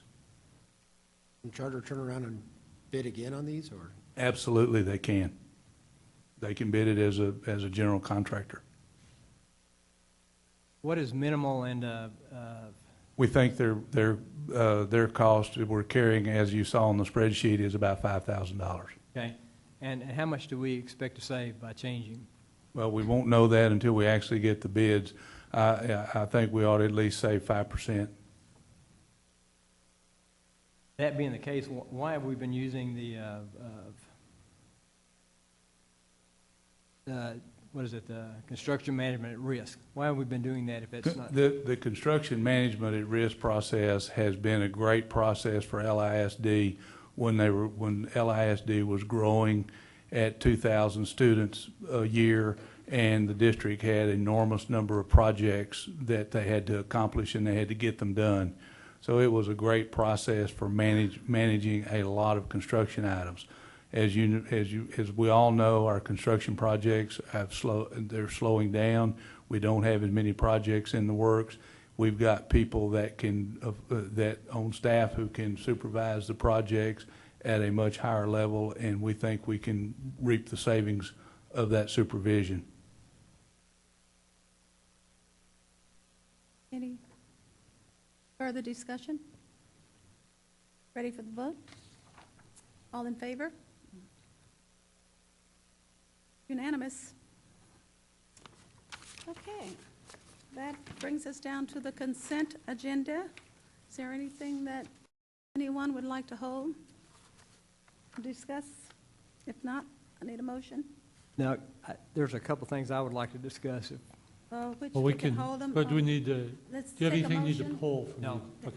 I move we accept the consent agenda as presented by the administration. Second. Been moved by Mr. Ferguson. Do I have a second? Ms. Fauti? Okay, discussion. Mr. McDaniel, what did you want to pull? No, I pull, just question. Okay. On the roofing bidders, I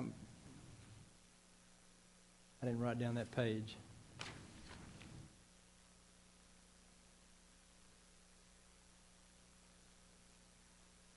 That's the K1, K1. 217611. That's the first item under the bids. Well, my question is, we have 4 vendors who have been chosen. One of the vendors is considerably less expensive than the others. How will we determine which vendor gets which jobs? Let me invite Mr. Martin to come forward, Okay. or Mr. Williams to come forward and speak to that.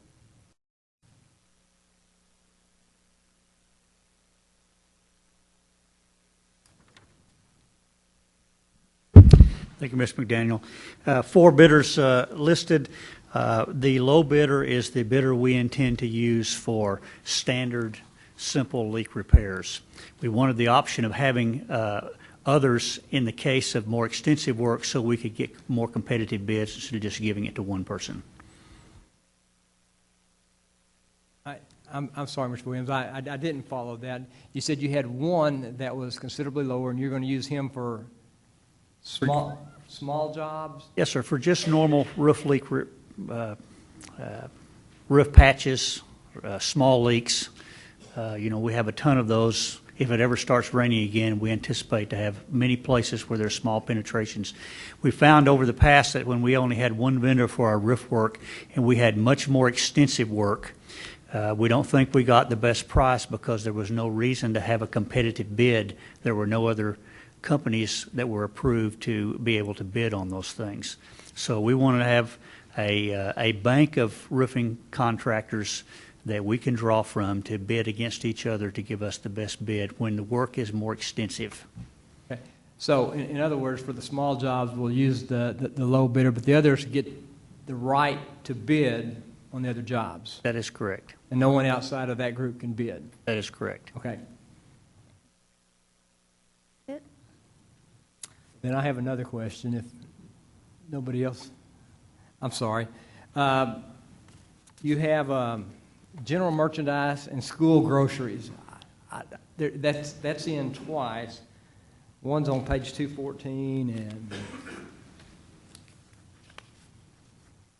One included Sam's and one didn't. I noticed that too. is that right? Yeah, because I wondered, why did they go to Sam's? And then The other is second page one- 227 in our packets. Could I get an explanation of what that is and differentiation of the two? And they're awful, they seem to be large amounts. Yes, sir. We'll invite Mr. Martin to speak to that. Yes, sir, Mr. McDaniel. The general merchandise school grocery bid is a bid we've been using. These are local vendors, the Kroger's, Tom Thumb's, Walmart's that in the past the campuses have gone and used P cards and made purchases, just miscellaneous small purchase items. This is just a renewal of that bid. The other grocery supplies and merchandise is an addition due to the fact that we have the P cards have gone away. This is adding 2 additional vendors that the science, food science classes and some of the other campus needs. Costco and Cisco would be able to help them. They do take POs, and the campuses would be able to go and purchase those items there.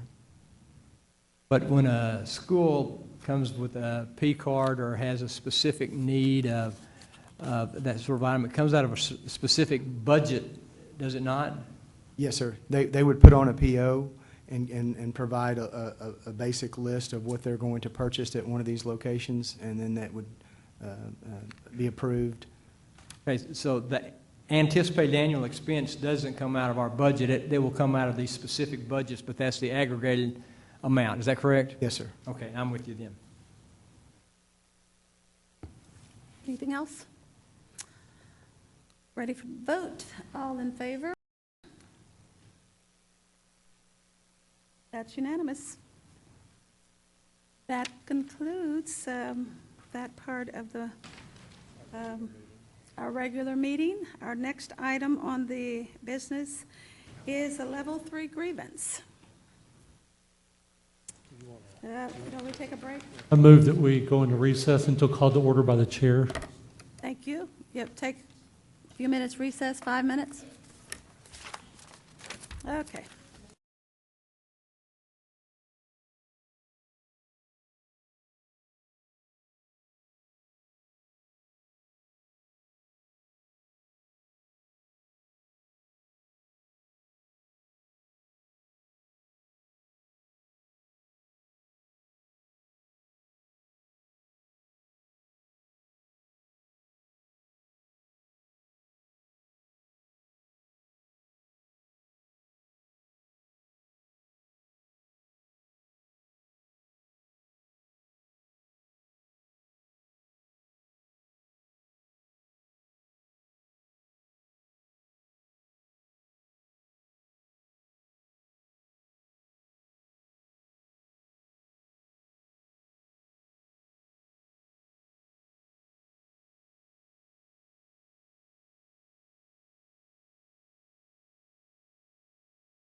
Next, the board will now convene into closed session as authorized by Texas Government Code Section 551.071 and 551.072 to consider matters related to the Level 3 grievance. The time is 8:46.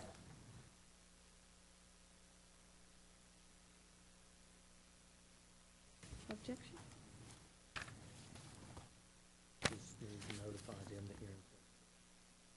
Okay, if we are in closed session, anyone who's not a part of this, question? Greg, we received an email this afternoon from the administration saying that this, in fact, would be in spite of what the agenda had said. Okay. 1 o'clock, 2 o'clock, we received an email saying. Okay, we'll open session. All right.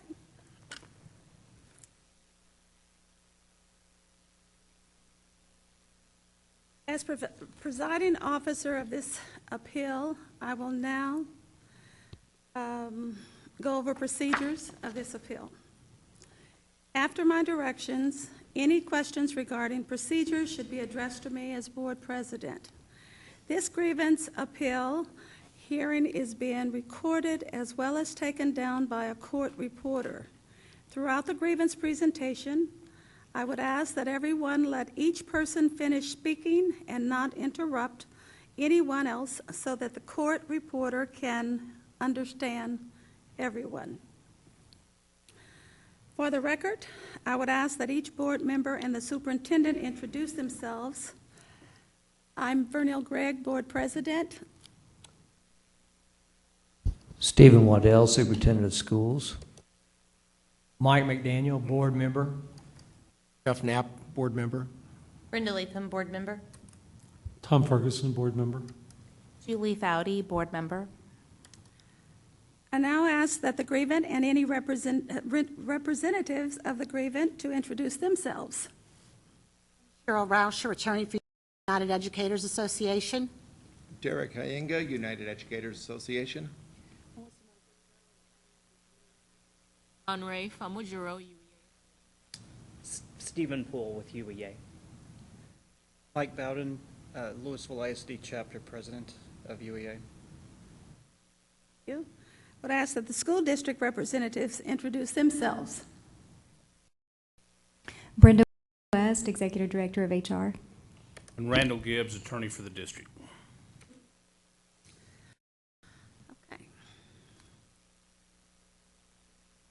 This is a level 3 grievance appeal for either you or your representative to tell us about your concerns and to describe what type of remedy you are seeking.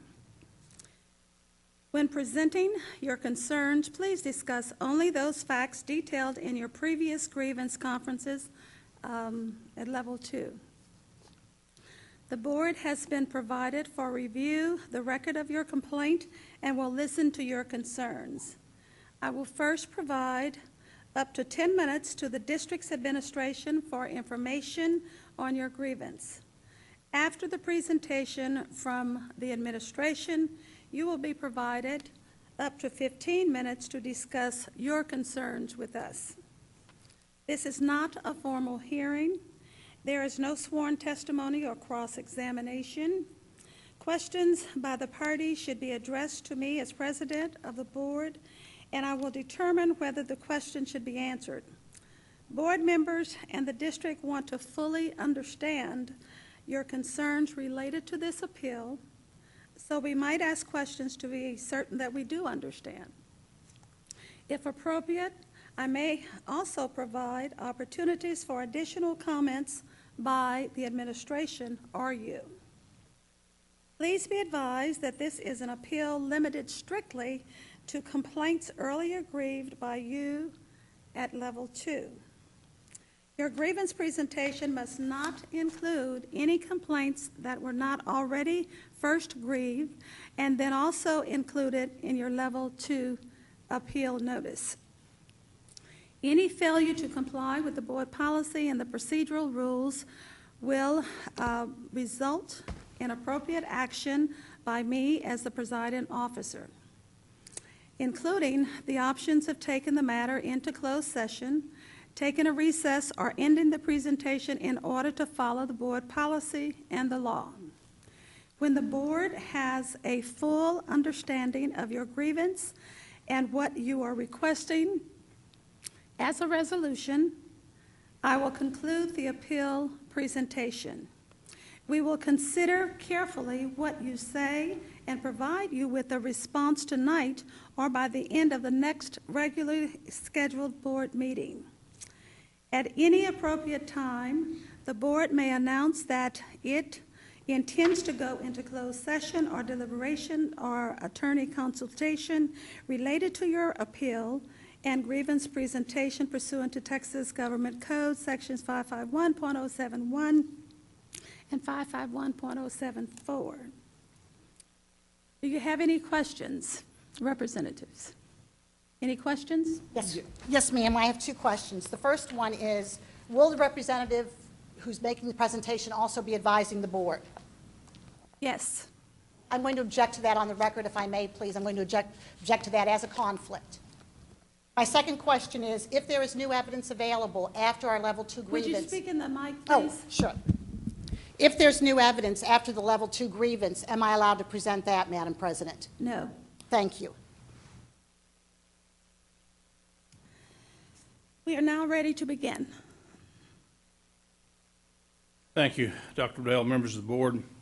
I know that you are familiar with the outlines of this grievance, but just for background, this grievance arises out of an action of the board that was taken in response to the difficult and severe budgetary issues that this school district and others have been facing. Indeed, all governmental entities in this state and many others have been facing during the last 2 years for a variety of economic reasons. As you know, this district has taken a number of steps to address budgetary shortages and of necessity, since expenditures for personnel for human resources are the largest, by far the largest expenditure that any school district has in its yearly budget. Any reduction in cost necessarily addresses personnel cost, human resources cost, to put it bluntly, the number of employees that the district employs. The district has taken a number of steps to try to address that in a way that's least painful to the district and to its employees, including on 2 occasions offering incentives for employees to voluntarily resign. In addition to that, the administration came up with another, shall I say, innovative way of addressing that. Innovative because we don't know of any instance where it's been tested before the Commissioner of Education.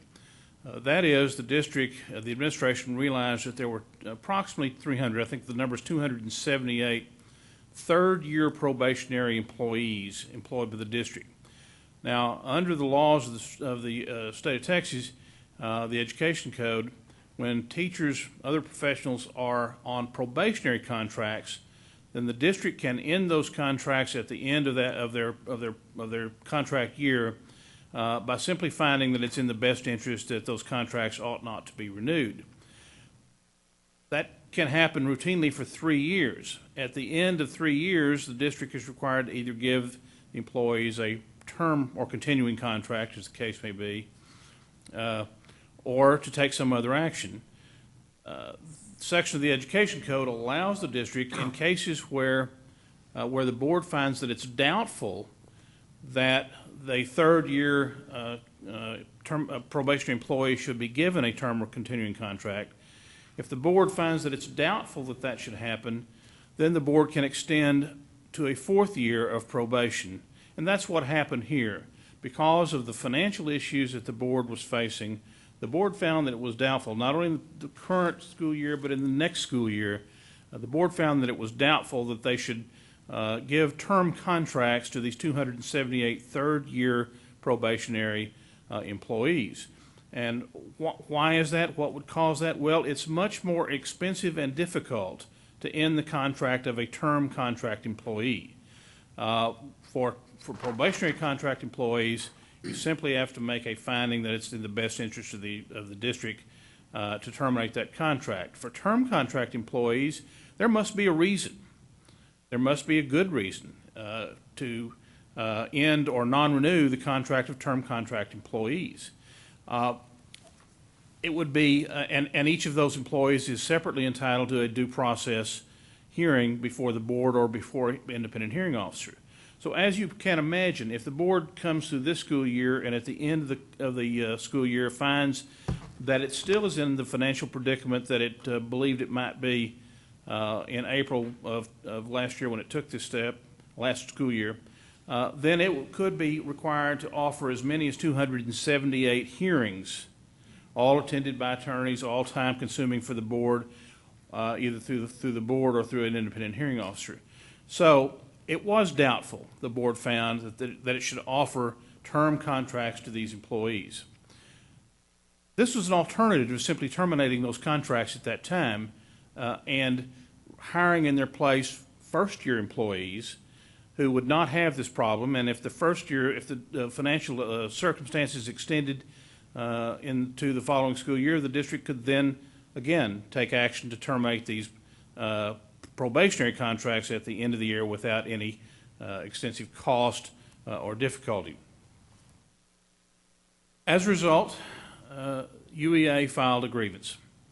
They claim primarily four things as grounds for granting their grievance. They claim first that the action that the board took was not properly posted. Now, the agenda item that the board posted to take this action was to consider approving a resolution to extend probationary contract to fourth-year employees. That's exactly what the board did. We believe, the administration believes, that in fact that notice is very sufficient. The complaint that UEA seems to have is that it didn't include the word all. That somehow or another, I assume then that the complaint they would admit is not valid had the board only extended fourth-year probationary contracts to, say, 277 out of the 278. Because clearly there were multiple teachers, it was plural, and we believe that the notice was sufficient to provide the required notice under the Texas Public Open Meetings Act.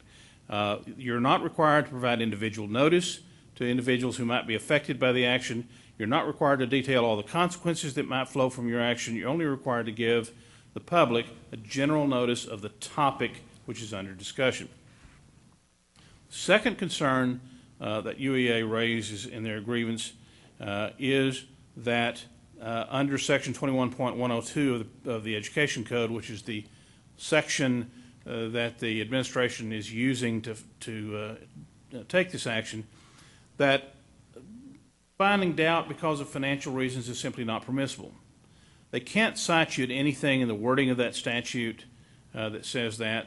They won't be able to provide you with any cases or commissioner's decisions that say that based on what they've introduced so far, because there aren't any. And likewise, we're not going to be able to provide you with any cases or commissioner's decisions that say it is permissible. This is going to be something the commissioner is going to be deciding for the first time.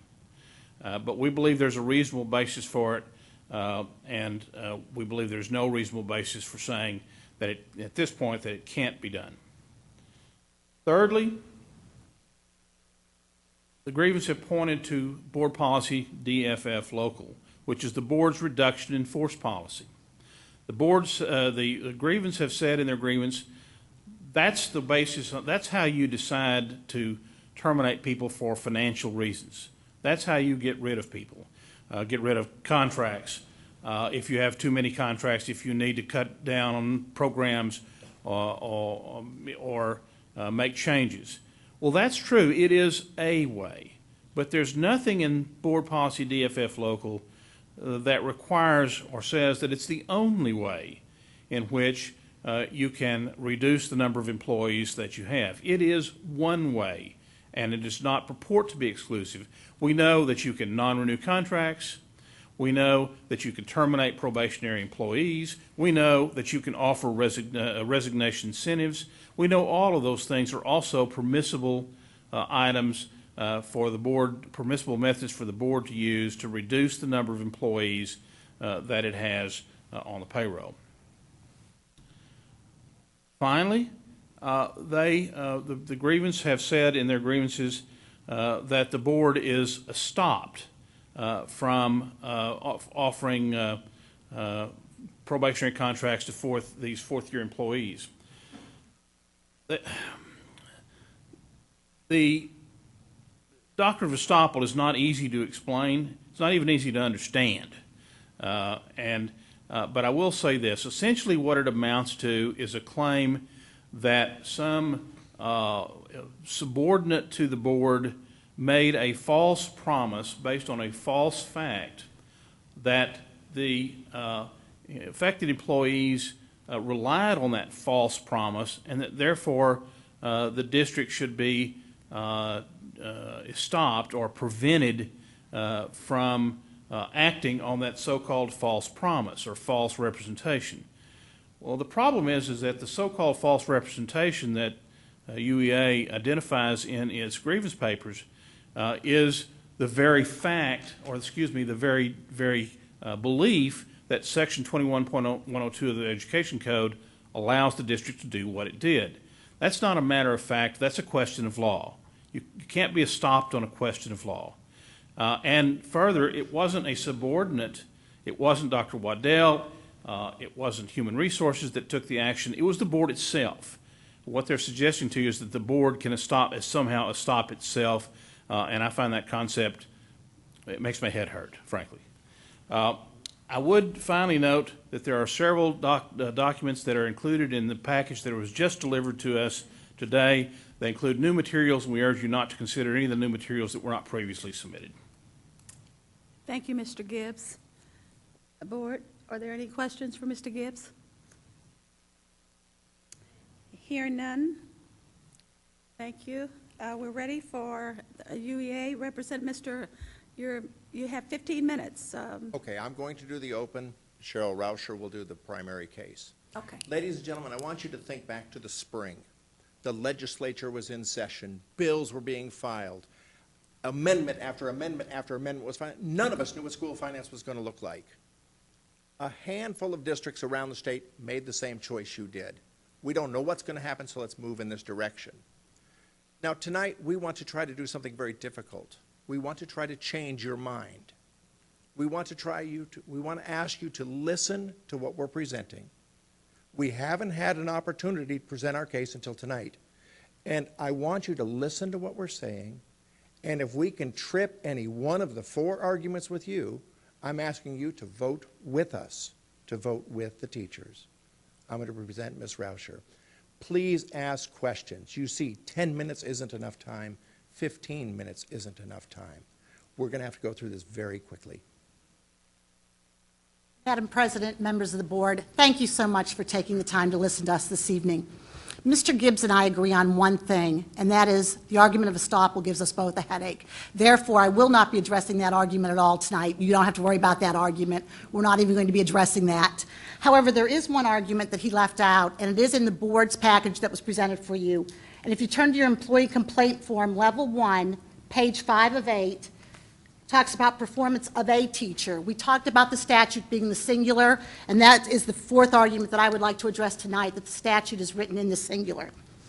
There are 4 questions I'd like this board to keep in mind tonight as I go through this presentation. The first is, what did the legislature intend 2102, what did the legislature intend doubtful to mean? Secondly, was 2102 written for a singular teacher or for a class of teachers? And number 3, was the notice sufficient under the Texas Government Code?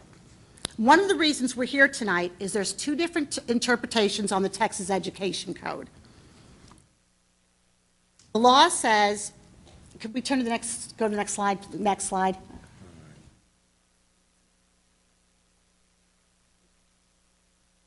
Texas Education Code reads, An employment contract may not extend the probationary contract period beyond the end of the third consecutive school year of the teacher's employment by the school district, unless during the third year of a teacher's probationary contract, the Board of Trustees determines that it is doubtful whether the teacher should be given a continuing contract or a term contract.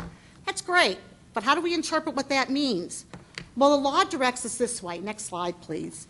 In interpreting a statute that is not ambiguous, the most important consideration is the intent of the legislature as found in the plain language of the statute.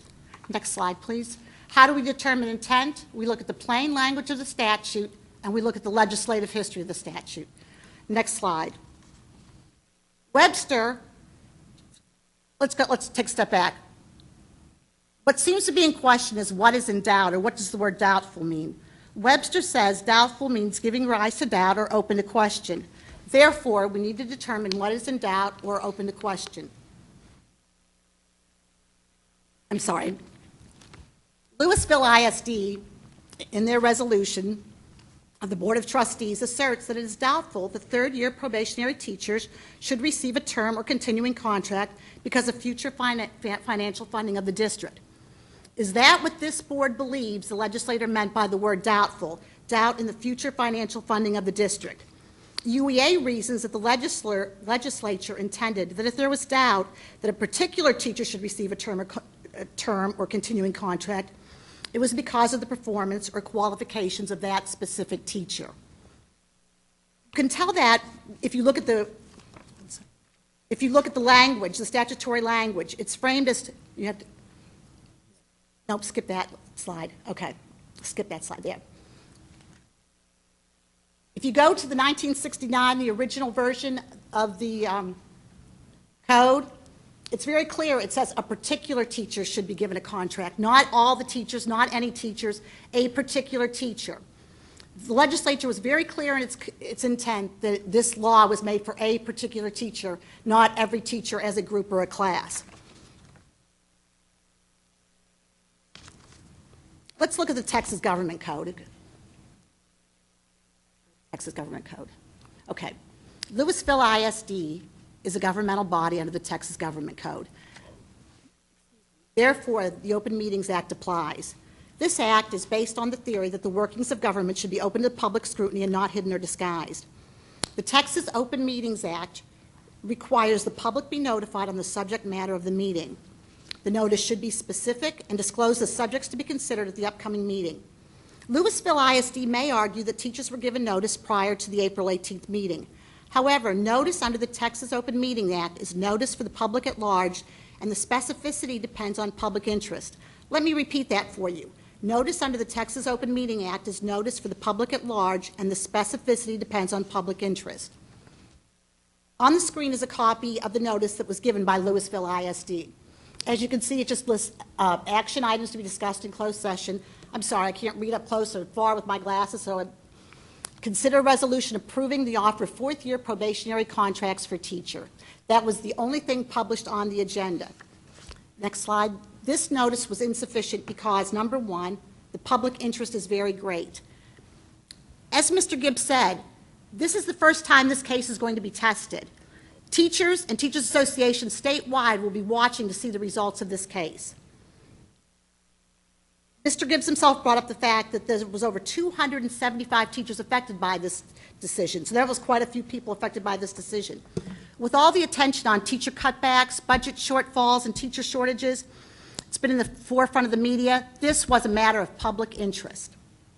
Therefore, the notice was not sufficient. The notice did not specify the scope. If you go to the next slide, please, the Lewisville resolution said, whereas there are blank professional employees. Obviously, Lewisville felt it was important to say how many professional employees. Unfortunately, they didn't. They said, whereas there are blank professional employees. The scope of this matter was never mentioned. Also, if you go down to the bottom of the resolution, it says these people are identified in the list attached here to as Exhibit A. Unfortunately, Exhibit A was never made available to the general public. I believe it's in your board books and was made available to you, but members of the general public had no access to Exhibit A. So members of the general public did not know. It was clearly 1/3 of all your probationary teachers. It was almost 300 teachers. It's the first time something like this has ever been considered, according to Mr. Gibbs. It deals with budgets and shortfalls and teacher cuts, which again has been in the forefront of everybody's mind this year. So it was a matter of public interest, and it deserved a little more attention than what it said. The district's agenda failed to provide adequate notice of the board's unprecedented consideration to extend fourth-year probationary contracts to 280 district employees. The law says if Lewisville ISD did not give specific enough notice, then the action is void, and the legal result is if the board did not act at all. So if this board did not give specific enough notice, that action is void. I want to kind of address Mr. Gibbs' arguments one by one very quickly. The action was not properly posted or required notice. We've talked about that. The notice was not sufficient under under 551.041 of the Texas Government Code. Notice was not sufficient. 21-102, he says it's doubt for the financial future of the district. The plain language of the statute and the legislative intent both show that statute was written for a particular teacher, not for the district to create a whole new category of employees, to create from kind of broad cloth, oh, let's make everyone a fourth-year probationary contract employee. If the law would have wanted it, the law would have made a provision for that. The other thing is the district has a way to surplus or to RIF employees, and that's found in policy DFF. That's the policy the district needs to use. Madam President, may I go into a little bit about policy DFF and explain that to the board, if I may? One of the great things about policy DFF and RIF policy is all the law is clear on that policy. And what that policy, or what the law on DFF says is this. If the board follows its own policy on a RIF, you're going to win, and you're going to win every time. There's no conflict of law. There's no cases out there that disagree with that. The law is probably one of the very few cases in law where it's black and white. And the law on RIFs is black and white. If the board follows their own policies on a RIF, that decision will be upheld. Therefore, when the district uses the argument, oh, well, all these people get to have hearings, that's a little bit disingenuous because all these people aren't going to go for hearings. Number one, if the board does it right, there's no reason to challenge that decision because you're not going to win that decision. It's money, it's time, it's lawyers. People are not going to challenge a decision they're not going to win. The second thing that I think we can come up with a win-win situation for all of us is there are 280 teachers affected by this decision. Unfortunately, I don't have the right to represent 280 teachers. I only have the right to represent 73 teachers who belong to United Educators Association. I only have standing for 73 teachers. So what I'm asking you is to consider those 73 teachers. The other 207 teachers, you have to leave on fourth-year probationary contracts. They never challenged the statute. They have missed their timelines. You can't go back and take care of them. They never challenged the statute. The only people who have standing to come before this board tonight are the 73 United Educators Association members who filed this level 3 grievance. So I think we could come to a win-win situation where the board could find that these the third-year probationary teachers of UEA or who are members of UEA, they could put them back on term or continuing contracts and leave the other 203 individuals on fourth-year probationary contracts. Yes, and I'm going to let Mr. Hyenga go ahead and close. Okay, ladies and gentlemen, we talked about the open meetings. Was that notice sufficient? As board members, you see things that the public doesn't. Many of you, when you ran for the board, you faced this problem. I did not receive the information until I filed an open records of request. The public did not know the scope of this. It was meaningless to the average citizen. They couldn't understand what was going to happen. This notice didn't meet that standard. It was said over here, the commissioner will decide this because no one else has ever done this before. Why? Have we had hard times in Texas before? Have school districts faced hard times? Why hasn't anybody done this before? other people have interpreted the law the way we are.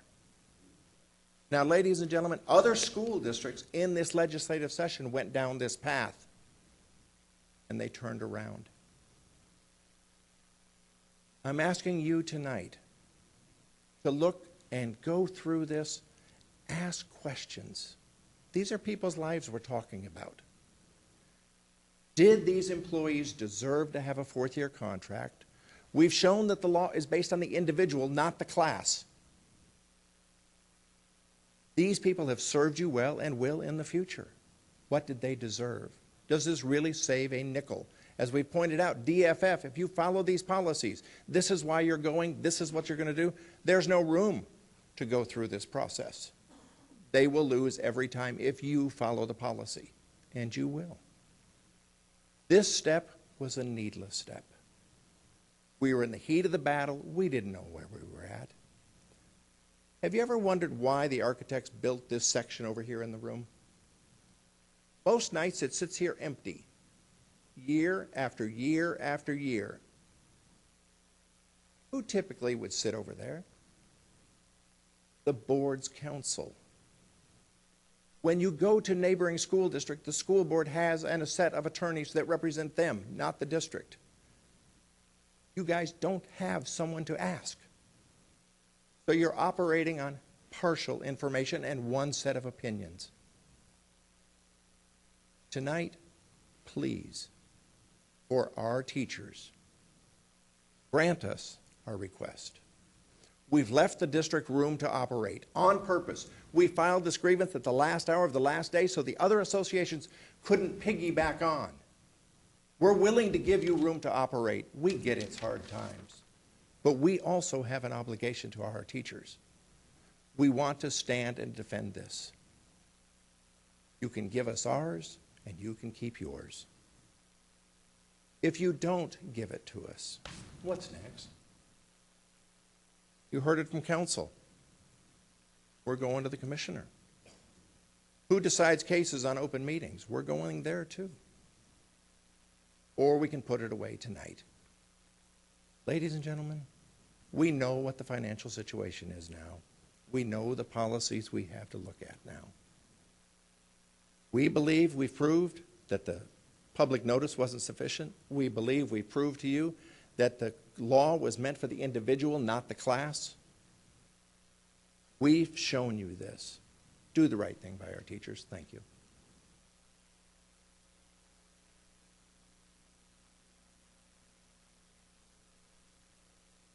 Representatives? Mr. Knapp? Just one question. You mentioned 73 people filed. Did those 73 seek you out, or did you seek them out? They were UEA members. They sought us out. Originally, they sought us out. Because I didn't hear anything. I mean, as a board member, I would have thought if I got emails and everything else over this, all I heard was thank yous from teachers. I don't know if they're UEA members or not. I just wondered. They sought us out. Our members sought us out. I can't say all 73 of them did, but yes, our members sought us out. Yes. Mr. Gibbs, representing the district, do you feel like that we were properly advertised, that the job of advertising this was done properly by the district? I think the agenda is sufficient. Could it have been better? There's always agendas that could be better on hindsight, but I think the agenda was sufficient to give notice of the topic. Mr. Rasher, you speak of legislative intent. Yes, sir. And then on Rule 22-102, it looks like the legislation actually took out individual teachers, took that out of the They took out that term, yes, sir. They took out that term, the particular teacher, and just left in the term a teacher, the teacher, several times. It did take out that term, a particular teacher, because it felt it was redundant. That appears to be legislative intent, does it not? Legislative intent was in the original writing, where the legislative intent was to leave it as the particular teacher. That's what the legislative wrote the law to be, that it meant that this pertained to an individual teacher. Senate Bill 1 revised that and took out the term "the particular teacher" because it felt it was redundant and just used the term "the teacher" and "a teacher." It did not go into the plural. It was revised by Senate Bill 1 in 1993.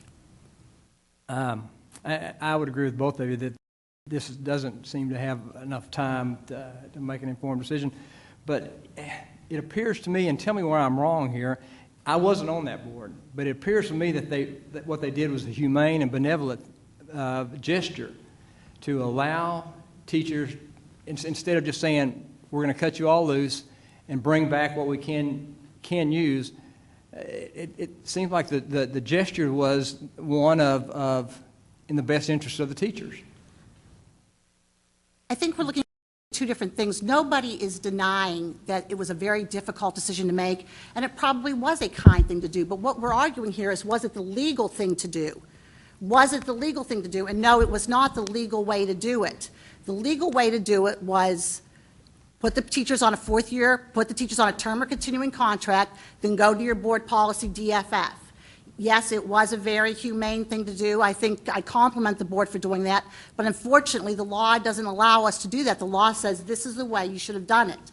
And the way you should have done it was move these teachers to full contracts and then use policy DFF to get rid of them.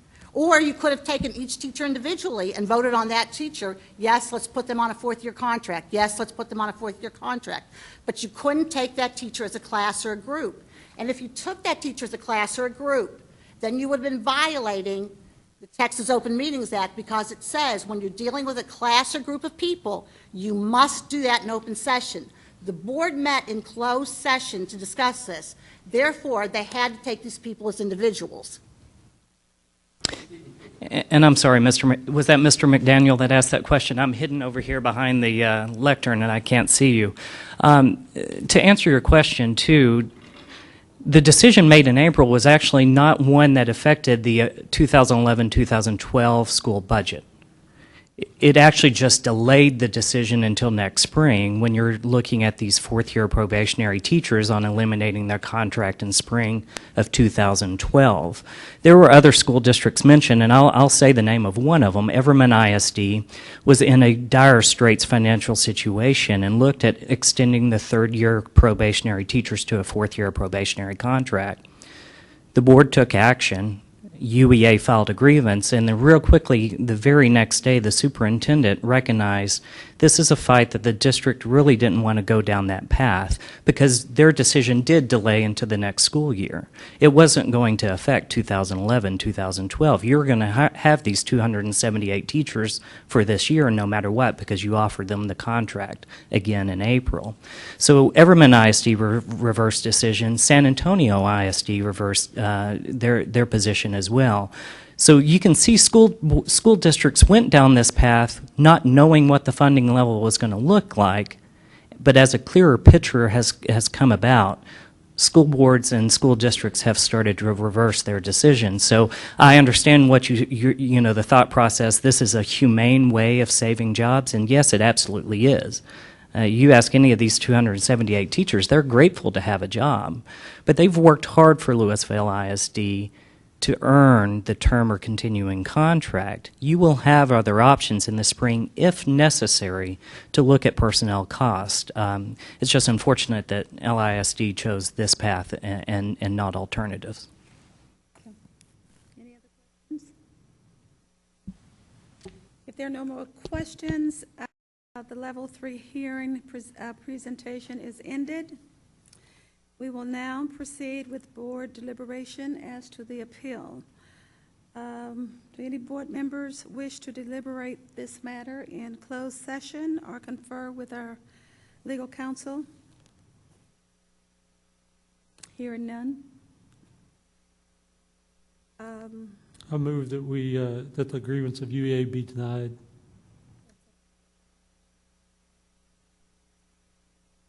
Session. Since I made the motion, I'll speak to it. Pardon? Since I made the motion, I will speak to the motion. I believe we need a motion on the table for deliberation, and that's why I made it, since we're now in deliberation. Ready? anyone wish to deliberate? None? I'll say that we're being asked to determine the law, and I don't know, how much experience any of us have. There's good reason for the decisions that were made. I think they're still valid today. I can understand a disagreement on it, but I don't see anything that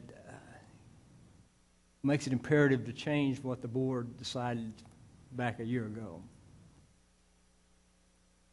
Anyone else? I've got to agree with Mike. I look back at the atmosphere we were in at that point in time and the deliberations we went through, and it was in the best interest of the teachers. Frankly, I think the outcome was in the best interest of the teachers. I typically, on a bad decision, I've gotten emails with people voicing their concerns, and I had no such emails after that decision, so. Hearing no other discussion, we're ready for the vote. All in favor that I think it was motioned by Mr. Ferguson, second by Ms. Latham, that the grievance be denied.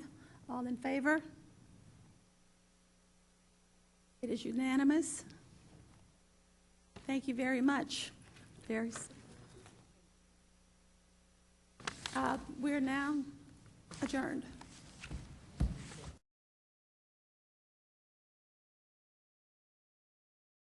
9:27? Okay.